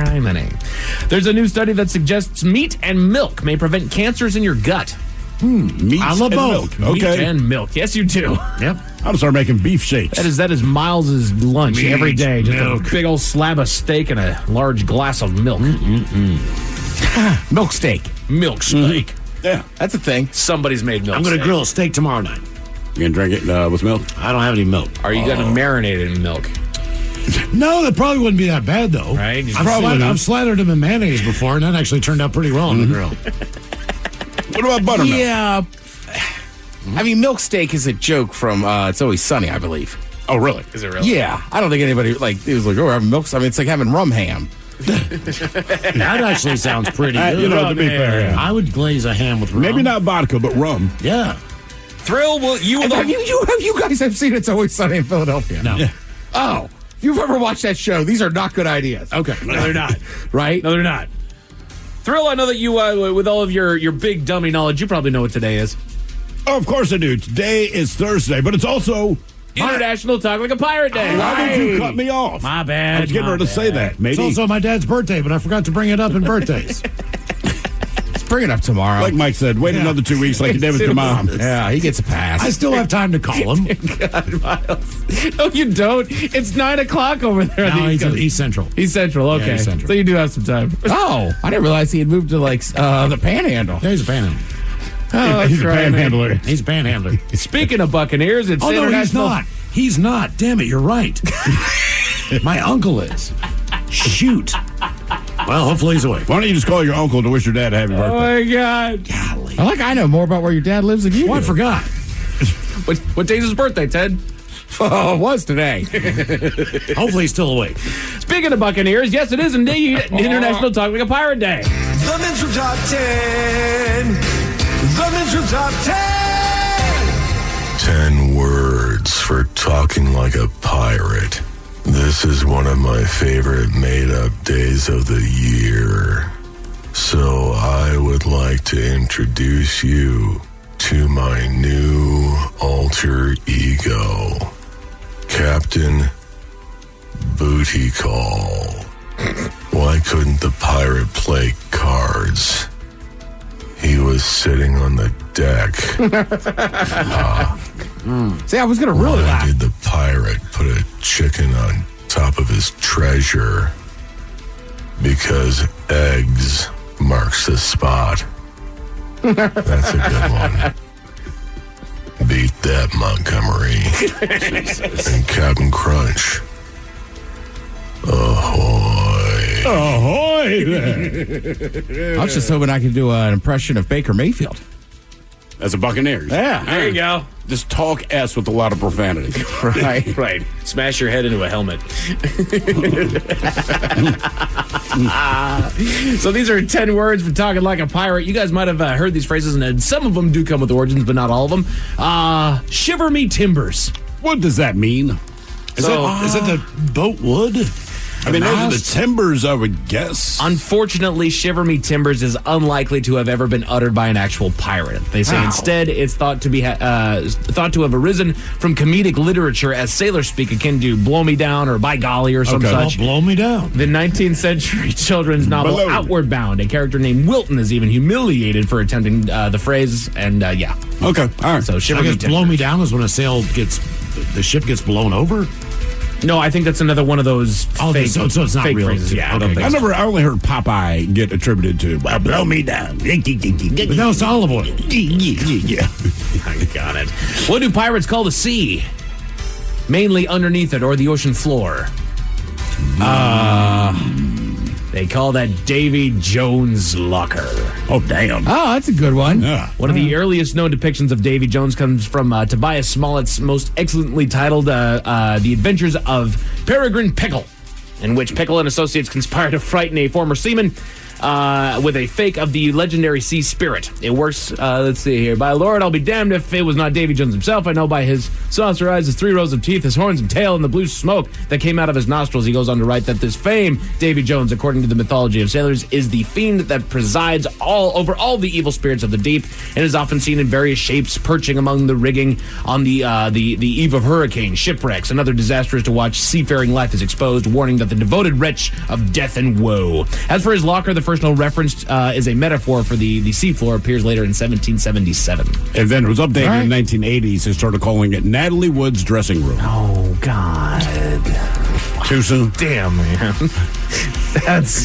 Look, man, 2 days after that, the joke was they called her Natalie Driftwood. I mean, like, what do you... We were just talking at that time, and then she was gone. She just fell over the edge of the boat. I did not see her. Wait, what? Yeah, the her last husband. person she was talking to was Christopher Walken. So that's why it's a weird deal, man. That whole thing was weird. There's a lot going on there with her. We were speaking, and then she wasn't there. And then she vanished. Anybody know what? Oh, all right, my bad. I thought we were talking about that the like teenage girl that got murdered. Natalie Holloway? Yeah. Oh, God, no. That's what I was like, Natalie damn. Wood, man. I was like, this damn, is 1980s. It's a grown-ass woman. It's like, Mike, don't put my laugh on jokes like that. Yeah, make all the Natalie Wood jokes you want. Thank you. Yeah. What do pirates refer to somebody who doesn't really have their sea legs? They tend to stick more on the dry land. A landlubber. A landlubber, that's right. So you might assume that landlubber is simply a landlover, as once uttered by a pirate with a head cold. A landlubber is actually a simple landlover. But we all know what happened when you assume things. It says lubber is not a mispronounced lover, but an old word from the Middle English referring to a big, clumsy fellow.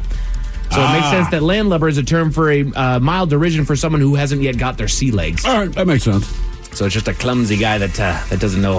Dumbass on a boat is what it means. Anybody, Ted, do you know the name of the pirate's flag? The Jolly Roger, right? Good job, Ted. It was the Jolly Roger. No problem. I didn't know that you were a ventriloquist, buddy. Well done. I thought it was going to be some kind of trick question. Let's see here. In a general history of pirates, says, who is Roger made him so jolly? We know not, but yeah, it's unlikely that the Roger skull depicted on the flag, however, is as Jolly Roger applied to privateer flags with or without skulls and bones. Some suggest that the name might derive from the French phrase Jolly Rouge, meaning pretty red, as pirates sometimes raised a red flag before attacking, but this is not certain. Why would you raise a red flag to tell someone you're attacking? I mean, the whole point is you're a pirate. I know. The element of surprise goes a long way. Well, that also goes back to show your true colors, if I'm not mistaken, because I think there's like maritime law, which, again, as a pirate, I don't know why you follow it. Hey, we follow the law. But, here. like, within a certain distance between boats, you have to show your true colors, as it were. No, I understand that because I would assume that boat is not going to attack me. Yeah. But, like, if I'm I'm already a scoundrel. I am up to no good. Right. But, hey, guys, let them know we're coming. That's why the Brits got wiped out, because they didn't do any guerrilla warfare. They're on a line. That's right. So probably the same mentality on the water. They have these rules, and they just stick to it. I mean, you could put up that red flag. Those pirates coming aboard, like, it doesn't matter. Yeah, you're host. Miles, do you know the name that pirates use for their alcoholic beverages?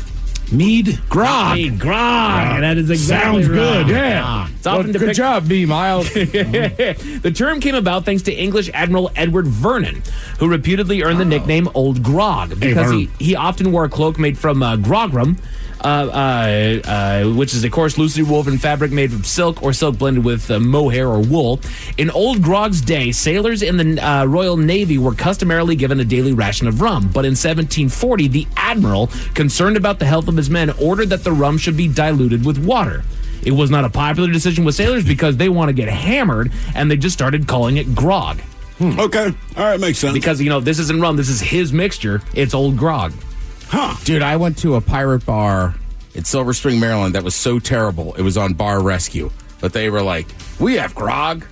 And I had 2 things of grog because my sister told me it was my birthday. And I blacked out. A lot of the seafood boil restaurants in the area have a pirate theme.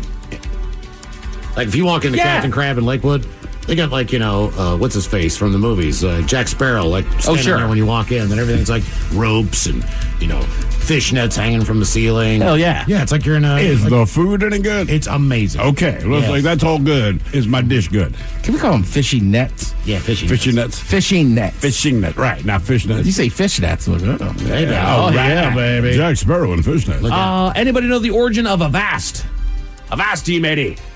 Avast, big ocean. Asked you? I don't know. It's so huge. It's Avast. They say if you're a pirate captain and need one or more landlubbers to stop doing something post-haste, you have no better friend than the word avast, a nautical command to stop or cease. Oh, okay. Avast is thought to come from perhaps the Dutch houdvast, which meaning hold fast, and is the only a handful of what are called imperative verbs in English. So there you go. I would not have known stop. And then the last word for International Talking Like a Pirate Day, we got a little bit of origin here. The pirate's greeting. Ahoy! Ahoy there! Ooh! Well, come on, Captain. I'm a pirate of the backside. It's been It's been in use at least since the mid-18th century to call out, especially to a passing ship or boat, and attacks onto hoy, an older interjection used to draw attention to something or in driving animals. This oi is brought to have arisen as a natural exclamation, but a second oi, referring to a small, usually sloop-rigged coasting ship, entered Middle English in the 1400s.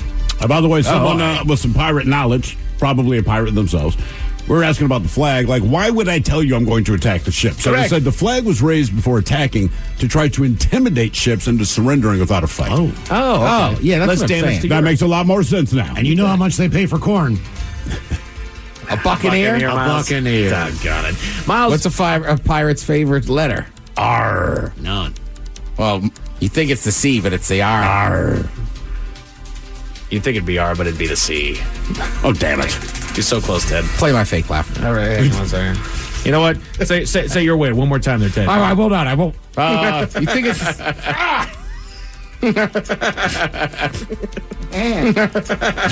I own 3 pirates. Miles, how does a frozen burger kill a man? How does a frozen burger kill a man? I'll tell you all about it at 5:50. Thank you, sir. Headlines are coming to the 5:50. In the meantime, let's get a contestant on the line for Profile This at 206-803-ROCK. All right, we made it to drinking time. This episode is brought to you by Progressive Insurance. Whether you love true crime or comedy, celebrity interviews or news, you call the shots on what's in your podcast queue. And guess what? Now you can call them on your auto insurance too with the Name Your Price tool from Progressive. It works just the way it sounds. You tell Progressive how much you want to pay for car insurance, and they'll show you coverage options that fit your budget. Get your quote today at Progressive.com to join the over 28 million drivers who trust Progressive. Progressive Casualty Insurance Company and Affiliates. Price and coverage match limited by state law. You're working from home. You settle in with a cup of coffee, ready to get the day started. Before you look at that to-do list, turn on your favorite Odyssey sports station on your smart speaker. We'll keep you company and bring you the latest updates from your teams while you tackle your inbox or get ready for another meeting that probably could have been an email. Power through the workday with the entertaining sports coverage you love from the local voices you trust. Just ask your smart speaker to play your favorite station. This episode is brought to you by Progressive Insurance. Whether you love true crime or comedy, celebrity interviews or news, you call the shots on what's in your podcast queue. And guess what? Now you can call them on your auto insurance too with the Name Your Price tool from Progressive. It works just the way it sounds. You tell Progressive how much you want to pay for car insurance, and they'll show you coverage options that fit your budget. Get your quote today at Progressive.com to join the over 28 million drivers who trust Progressive. Progressive Casualty Insurance Company and Affiliates. Price and coverage match limited by state law. You're working from home. You settle in with a cup of coffee, ready to get the day started. Before you look at that to-do list, turn on your favorite Odyssey sports station on your smart speaker. We'll keep you company and bring you the latest updates from your teams while you tackle your inbox or get ready for another meeting that probably could have been an email. Power through the workday with the entertaining sports coverage you love from the local voices you trust. Just ask your smart speaker to play your favorite station. Hey, anyone know what channel the game's on? We know. Download the Sports on What app today and always know how to watch the game. Satellite, cable, or streaming. Sports on What knows the channel the game is on, and you can too. Subscribe today to start your 7-day free trial. Sports on What? We know. Somebody out there deserves to be recognized. And the men's room knows just who it is. So to you, we say, bottoms up, sailor. You're the toast of our shot of the day. Big time it is, and as usual, we head to the drink desk and Steve Thrill-Hill to find out who we're toasting. Yes, indeed. And today we toast Pennsylvania Governor Josh Shapiro. Now, he was out promoting a new bipartisan liquor law that allows canned cocktails to be sold in convenience stores, basically grocery stores, gas stations, and hotels. What you need to understand, Pennsylvania has some of the strictest alcohol laws in the United States. So prior to the new state law, hard liquor could only be sold in state-run stores, while grocery stores, etc., could only sell beer and wine. And even then, when you bought the beer, it had to be sold cold. I mean, that is the Pennsylvania way. It's been that way as long as I've been alive, at least. Well, now, Pennsylvanians, they can buy booze pretty much anywhere.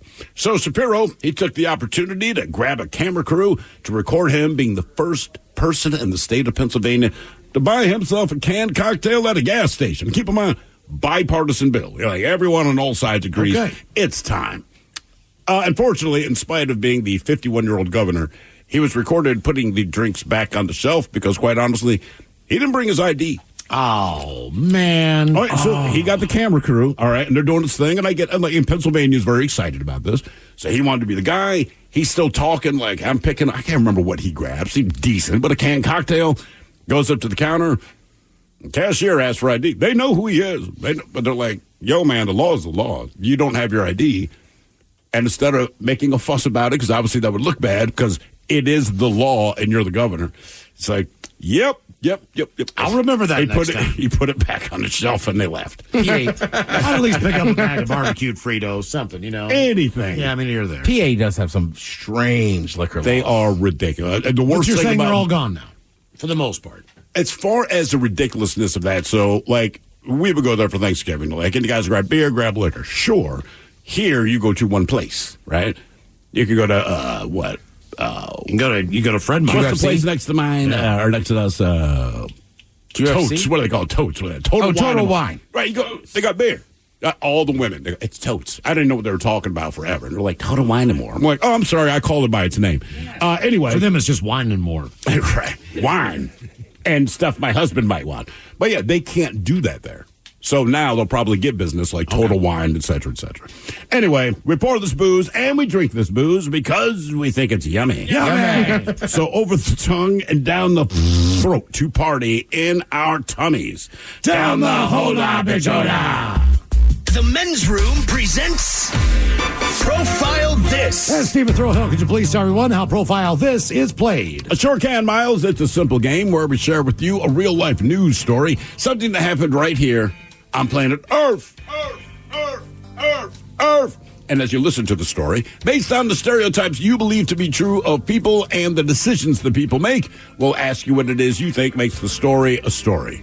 Hello, Sammy. Welcome to the men's room. Booties and beers, boys. Hola. All right, Sammy, you understand how this here game is played? Yes, I do. Fantastic. You have your choice of one of three stories. Today we have Bite Me. In other words, what did someone find in their food? Interior decorating, where you guess the foreign object that ended up on the inside of someone. And finally, Hit Me With Your Best Shot, where you guess the where you guess the unconventional object that someone chose to use as a weapon. Let's do hit me with your best shot. All right, Sammy, if you're listening to our show only a few minutes ago, you'll know that Panera, they use real cheese. They do. So we go to Panera Bread in Colorado, where an employee hit an unruly and violent customer who remains at large. Now, the incident happened at the bakery's location in Glendale, Colorado. Natalie Wiersma, she recorded video of the altercation in which the customer threw several objects at the staff, saying, quote, "Give me my effing phone." Well, the confused employees responded that they did not have his phone, and in spite of this simple truth, the customer became more irate and started shoving items off of the counter. Well, another customer intervened, and then those two got into a brawl. That was when the employee came up with an object and repeatedly struck the violent customer. Now, police said the at-fault customer threw a smoothie at employees, yelled a racial slur at one of them, but finally left before police arrived, only to return later to cause another disturbance. Now, one person suffered minor injuries during the second altercation. Police are still looking for the suspect, but in the meantime, my question to you is, what did the employee beat the customer with? Was it a pan? Was it a blender? Was it a spatula? Or was it a baking sheet? So pan, blender, spatula, or baking sheet. What did the Panera employee beat the customer with? Well, what do you guys think? Well, Sammy, if I'm going to attack someone, I'm hoping it's a pan. So I'm going to go pan. It just seems like the most... Oh, I'm going like WWE style. Baking sheet. Baking sheet. Or, I mean, if I had my personal choice, I would have done it with a ladle. Blender to the head. Ooh, a ladle. A ladle. Yeah. Yeah, that's a good idea. Ding. All right, Sammy, what are you thinking? My first guy was kind of going with you, Ted. I think the baking sheet, just a good old whack to the head. Yeah, right? It seems like you just get off of me. What did he whack this guy in the head with? Was it a pan, a blender, a spatula, or a baking sheet? We'll find out next. That was a tease. This episode is brought to you by Progressive Insurance. Whether you love true crime or comedy, celebrity interviews or news, you call the shots on what's in your podcast queue. And guess what? Now you can call them on your auto insurance too with the Name Your Price tool from Progressive. It works just the way it sounds. You tell Progressive how much you want to pay for car insurance, and they'll show you coverage options that fit your budget. Get your quote today at Progressive.com to join the over 28 million drivers who trust Progressive. Progressive Casualty Insurance Company and Affiliates. Price and coverage match limited by state law. You're working from home. You settle in with a cup of coffee, ready to get the day started. Before you look at that to-do list, turn on your favorite Odyssey sports station on your smart speaker. We'll keep you company and bring you the latest updates from your teams while you tackle your inbox or get ready for another meeting that probably could have been an email. Power through the workday with the entertaining sports coverage you love from the local voices you trust. Just ask your smart speaker to play your favorite station. 99.9 KISW. We return to the men's room with Miles and Thrill. Category, send me with your best shot on profile. This, we got an employee in a Panera Bread company. A customer was kind of going off in the store, knocking stuff off the counter. Another customer tried to intervene. This guy was throwing stuff at the Panera people. Either way, an employee came out and tried to subdue the man, who is still on the loose, by the way. But he hit the customer with an object. Question is, was it a pan, a blender, a spatula, or a baking sheet? And Sammy, that's the question we posed to you. And just looking at the text lines, one that sticks out says, baking sheets make your ears ring. That S hurts. Get dollar store ones. Much backyard wrestling back in the day, so I hope to God that it was a baking sheet. Whoops. Thank you. I'm sorry, Sam. No. It was not a baking sheet, but now we know what you would attack us with if you were angry at us. I plead the fifth. You plead the fifth. That tells me everything I need to know, Sammy. And Ted, Miles, you went with the pan. Pan to the head. You are correct. Yeah. It is Panera. Panera, bam. Oh, yeah. She handled the business. Now for all TV news all the time, it is time for TV Time with Ted. And now, because your pathetic life is confined to countless hours in front of a talking box, the Men's Room presents TV Time with Ted. All right, your choices today. You got the Jimmys, Fallon and Kimball, Seth Meyers, Stephen Colbert, writers, or Ted Smith. Is it Ted or is it late night? That's right, they're the title. These guys have teams of talented writers help them come up with their monologues each and every night. It is up to you to determine, is this an actual late night joke and from whom, or could it be a The Ted Smith original? The State Department announced that you can now renew your passports online. The catch is, you still have to upload an awful picture of yourself. Writers. Yeah, I'll say writers. How was the writers? Yeah. Right. New research. I cannot speak right now. New research shows sitting all day can cause dead butt syndrome. And you really want to disguise that early because once it dies, your butt starts to smell. Colbert. Yeah, Colbert. That is Colbert. According to new research, sitting all day can cause dead butt syndrome. And you really want to diagnose that early because once it dies, your butt starts to smell. A man in California just found out that he's been paying for his neighbor's power bill for 18 years. Guy was like, I didn't know. And his neighbor was like, yes, I also didn't know. Myers. Fallon. Well, switching gears, I saw that a man in California just discovered that he's accidentally been paying his neighbor's power bill for 18 years. The guy was like, I didn't know. And his neighbor was like, yes, I also didn't know. Authorities are looking for two people who allegedly got onto an empty subway train at a station in Queens, took it for a joyride, then crashed it. Police say this may be the first ever case of someone experiencing joy on the subway. Myers. Fallon. That's Seth Myers. Authorities are looking for two people who allegedly got onto an empty subway train at a station in Queens, took it for a joyride, and then crashed it. Police say this may be the first ever case of someone experiencing joy on the subway.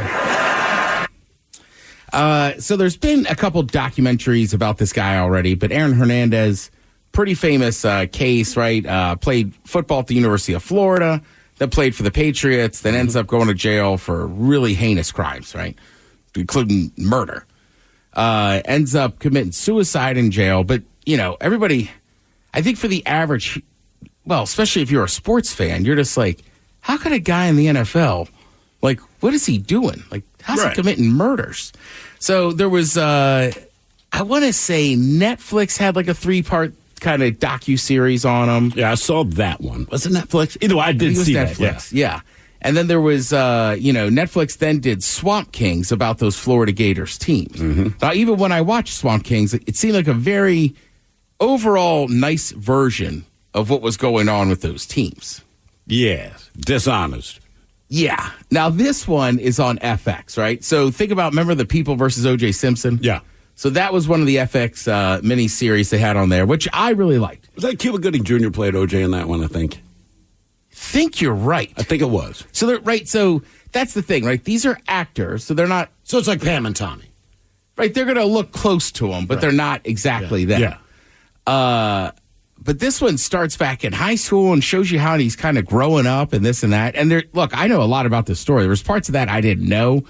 That, like, you know, his brother was already at UConn, and like the dad was like, you got to go to UConn and play with your brother. Like, but you're special. You're going to play on Sundays. Dad also pretty violent. You know, super tough neighborhood. What's that, Bristol, Connecticut? Yep. Yeah. Right? Like, not a great place, this and that. And then, you know, his you know, even in high school, they highlight that, like, I'm not questioning, like, you know, he's gay. But he's a football player. He's a monster of a man, right? So he's like, I can't do it. You know, a lot of people feel like that's what fueled a lot of the anger inside of him. Sure. But these were already kind of bad neighborhoods, right? You got a father that's like, now granted, he probably got so good a part of it because the father drilled him all the time. We got to do this, we got to do that. And the father played at UConn. But also at a certain point, like, you got to let the kids grow a little bit. Then, and look, the mom's a piece of work too. The father ends up dying. Right? The whole plan, he was going to go to UConn. So then he doesn't go to UConn. He ends up going to Florida. Urban Meyer shows up at his house. Right. But it's really dark and twisted, too, because even like UConn doesn't look great in this story. Because when the coach at UConn finds out that Aaron's going to Florida, he basically tells the brother that was the quarterback, like, if your little brother doesn't come here, I don't know if you're going to be our quarterback. Really? I mean, look, Miles will attest. there is stuff that goes on in the college football world, as much as I love it, that is just horrible. It's the reason I don't watch it. It's the reason I don't follow it. Yeah, and manipulate these kids. I saw my small version of it. Right, so Urban Meyer does not come off great in this. He comes off pretty bad. And it's always the backdrop of, like, these kids in Florida. I mean, those guys in Florida were getting in real trouble for real crimes. Oh, yeah. And they would always get out of it, this and that. And even his wife, the administration, is like, come on, like, what are we doing? And he would argue that these kids come from poor neighborhoods, so he's trying to help them, which is true. But also, that's a nice view of, I also really want to win. Yeah, that's exactly what it is. You know what I mean? Like, at one point, like, because, like, they have an actor playing Tebow. At one point, one of the boosters is like, look, they're not all going to be Tim Tebow, Mr. Super Christian, no sex before marriage, read the Bible. But he's like, we got to control it a little bit. Yeah. Right. And I mean, it is awful, violent stuff. They're smoking, what's it, Sherm?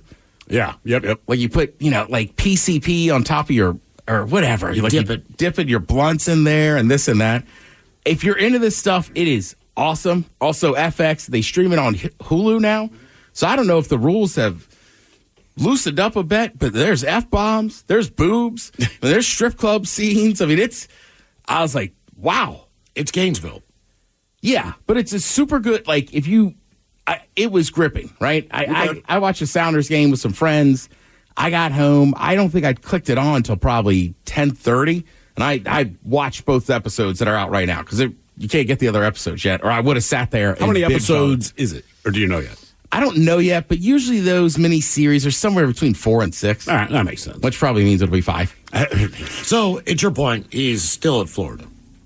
Right, so he's still in Florida right now, right? But, like, stuff has gone bad. He's had friends, and that's the other thing. Once his dad passes away, then the mom's, like basically, he's also a great basketball star, but then one game, there's this giant fight in the stands because another lady's yelling at his mom for sleeping with her husband. Oh, I mean, it's all messed up. And the other thing you realize, the reoccurring thing through this is, like, not just that he's, like, maybe closetedly gay and angry, but also he's just, every once in a while, he just goes, none of you care about me. Like, you're all just using me for your next game. Of course. Right? Like the dad at one point, he's like, you want money. And, like, the mom's like, well, you should get me a car. Like, you're going to play in the league. And look, people forget, just pure football skills. He was that good. Mm-hmm. Right? He was awesome. But yeah, I think the next episode is going to get him out of college, and then he's going to be on the Patriots. And it's one of those stories, too. Which probably is the worst thing for him to move home to that environment, because that's very close to where he grew up. Correct. I mean, like, right, he had pictures of Drew Bledsoe in his room. And it's one of those things, too. It's like, is it the drugs? Is it the household you grew up in? Is it the coaches enabling it? I mean, there's a lot of... all of it, right? I think all of it, too. I will say the father gives one speech about NFL football players, and even I had to kind of be like, ooh. Like, we do put them on a just different spectacle level than we do other athletes, I think, in our country, right? Yep. Because, he makes a good point. Like, look, let's take Seattle, right? This whole area, Seattle, Tacoma, even out to Spokane and stuff, like Sunday at 1:15, most people, I would say a huge percentage, are going to be in front of a TV, having a snack, having a soda, having a beer, watching NFL football. Deshaun Watson got a guaranteed contract. Yeah. I mean, that's all. So I highly recommend it. It's super intense. If you like that stuff, though, it's really, really good. Someone here says it's going to be 10 episodes. Oh, even better. I mean, there's a lot to unpack there, right? Yeah. And I mean, like, the other thing, too, is, like, most people, you think of Connecticut as, like, just these rich people, but, like, that's a bad town. And once he leaves his house, he's living with, like, his cousin, and she's involved with some neighborhood dudes. Yeah. Right? And I mean, the first time they let him hold a gun, he loves it. They're smoking, lace blunts all the time. Like, the violence is around. And, and the other thing, too, is, like, most people will never be in those environments, which is good. But you got to remember, like, people that live in those, like, if you're a badass dude from one of those places, like, they don't care. Like, they will fight and rough you up absolutely. over edit, just looking at them. Funny. So, like, right, some of those dudes come down to Florida, and that's when we first get into, like, they're bringing guns down there, right? They're like, wasn't he accused of shooting someone in Florida in the face or something? Right, because those guys come down and they basically get in a bar fight, which most college kids get bar fights, but it's like a bar fight. It's over. It is a bar fight. Not for his buddies that had come down from the hood up there in Connecticut. They continued it, and they had already brought firearms. Wow. I mean, it's unreal. So if you get a chance, check that out. I'm glad it's going to be a 10-part series. I'm pumped. But with that said, there is NFL football on Tuesday. And it's the Patriots. Oh, yeah, I kind of forgot that. Ironically, well it's done, the Jets Ted. Yeah, nice segue. hosting the pass. Speaking of Aaron Hernandez, yeah. Thank you, Ted. We appreciate it. You're listening to the Men's Room. Now, it's time to hit the headlines. Here's my call. At our top story, we go to the UK, where a man's death is being investigated. After missing for more than a week, authorities arrived at the man's house to find him dead on the floor of a stab wound. Thank you. The investigation was launched, but they're not suspecting any foul play. What they found on the scene near the body was the freezer was left open and there were a few uncooked burgers left on the counter. Putting two and two together, they deduced that the knife wound is the same height as the counter, believing that his death was caused by his own hunger.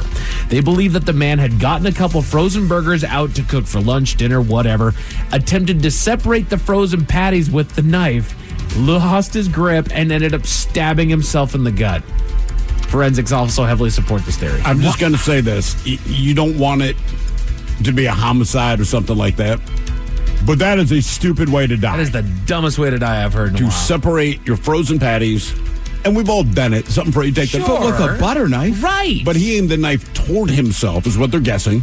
Right? And then when the knife broke through the patties, your momentum, because you're putting all your weight in there. Yep. And they're stuck, dude. And it's hard to stop yourself at that point, because once it breaks through, right, your arm's still going forward. Cuts himself in the stomach, which is one of the worst places, right? The bleed out factor. Right. Because they said when they got there, he'd been dead for about a week. Yeah. There's thawed patties sitting on the But I'm counter. on the same But there's tip a as blood Ted. trail where he kind of wandered around and finally dropped dead. Like, it's not exactly the safest thing, but I feel like we've all grabbed a butter knife to separate. Sure. Yeah, but did he grab a doggone steak knife to do this crap? Yeah, and also, I feel like I would, sit the patties down and kind of wedge that Yes. butter knife in there. That's why. That's why you do that. That is exactly why you do that, Ted.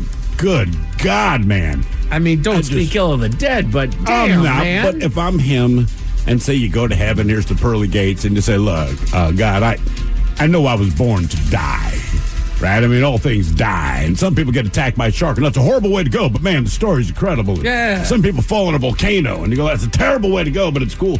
I died because of what now? Right. What took me Frozen hamburger patty. I stabbed myself in the stomach and You heard blood about the out. woman who was swimming beside a catamaran, got attacked by a shark? And Yeah. just took her leg off? Oh, God. Yeah, she was swimming beside her boat with her husband. Things are gone. Wham. Yeah, right? And you always see people doing that. You're like, oh, I bet it's safe enough. But now you realize, no. Nope. In other news, a man in Syria could not have guessed what was wrong after he suffered six years of a runny nose. He had spent years powering through a chronic runny nose, severe headaches, and seizures before finally going to the doctor to get himself looked at. After digging into his history and taking some scans, they found out that he had been involved in a car accident 6 years ago, refusing medical treatment at the scene, and ended up with what is called an encephalocele. A brief explanation of what an encephalocele is. There's a bony barrier in your skull between your brain and your ears that kind of keeps certain organs where they're supposed to be. That's good. That barrier can wear down over time or suddenly with chronic disease or trauma, such as the case here with this car accident, which caused cerebrospinal fluid to leak into and out of the man's nose. In short, due to the trauma from the accident, the man's brain was coming out of his nose. That is disturbing. It is. Because if you have a runny nose, the last thing I would think is, oh, man, my brain is... Right. It's got a runny nose. Right. It's Now my brain coming out of there. We're talking about sniffle. I'm paranoid now. Criminy, man. Goodness sake. Does that brain matter? I'd start asking people that. You got a cold or is your brain leaking? To Thailand, where a woman got into a tight squeeze. While washing up her dishes one evening, the woman was greeted by the sudden sharp pain in her leg and looked down to discover a 16-foot python biting into her. The reptile coiled around her torso with lightning speed, beginning the process of constricting her into submission.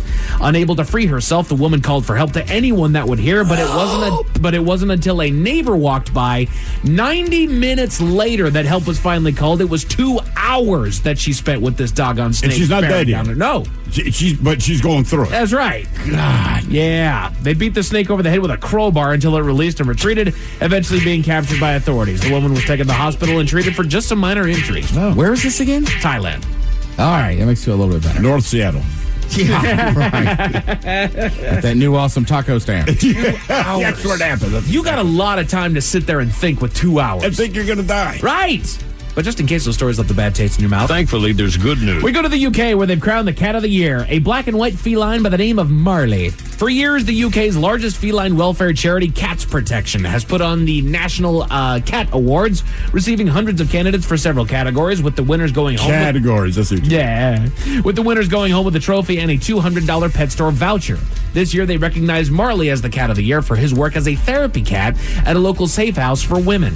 His owners say that he greets all new residents, taking time to get an understanding of the women coming into the house before engaging in some much-needed comforting contact. These women have been abused. Cool. They are seeking so sanctuary. It's a pet named Marley that won't make you cry. That's correct. I'll be done. Well, Marley will probably make you cry in a good way.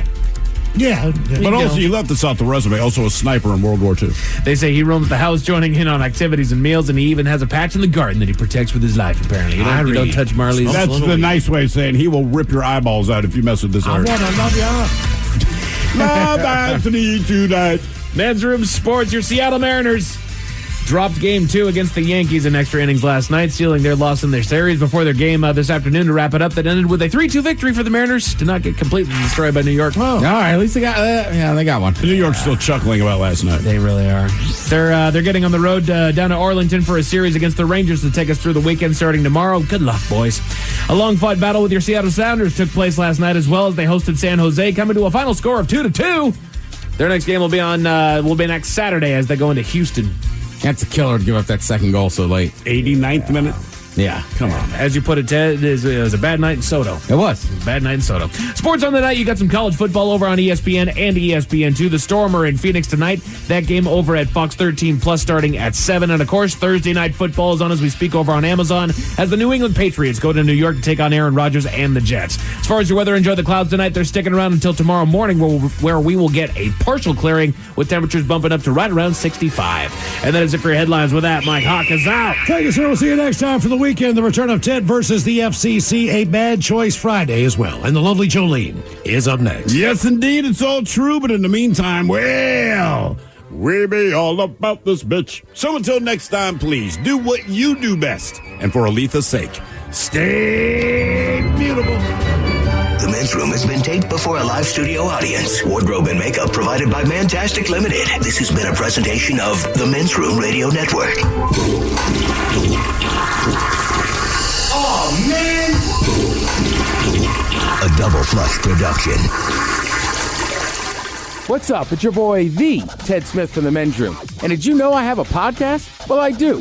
The Podcast. New episodes uploaded every Wednesday on the Odyssey app. This episode is brought to you by Progressive Insurance. Whether you love true crime or comedy, celebrity interviews or news, you call the shots on what's in your podcast queue. And guess what? Now you can call them on your auto insurance too with the Name Your Price tool from Progressive. It works just the way it sounds. You tell Progressive how much you want to pay for car insurance, and they'll show you coverage options that fit your budget. Get your quote today at Progressive.com to join the over 28 million drivers who trust Progressive. Progressive Casualty Insurance Company and Affiliates. Price and coverage match limited by state law. You're working from home. You settle in with a cup of coffee, ready to get the day started. Before you look at that to-do list, turn on your favorite Odyssey sports station on your smart speaker. We'll keep you company and bring you the latest updates from your teams while you tackle your inbox or get ready for another meeting that probably could have been an email. Power through the workday with the entertaining sports coverage you love from the local voices you trust. Just ask your smart speaker to play your favorite station.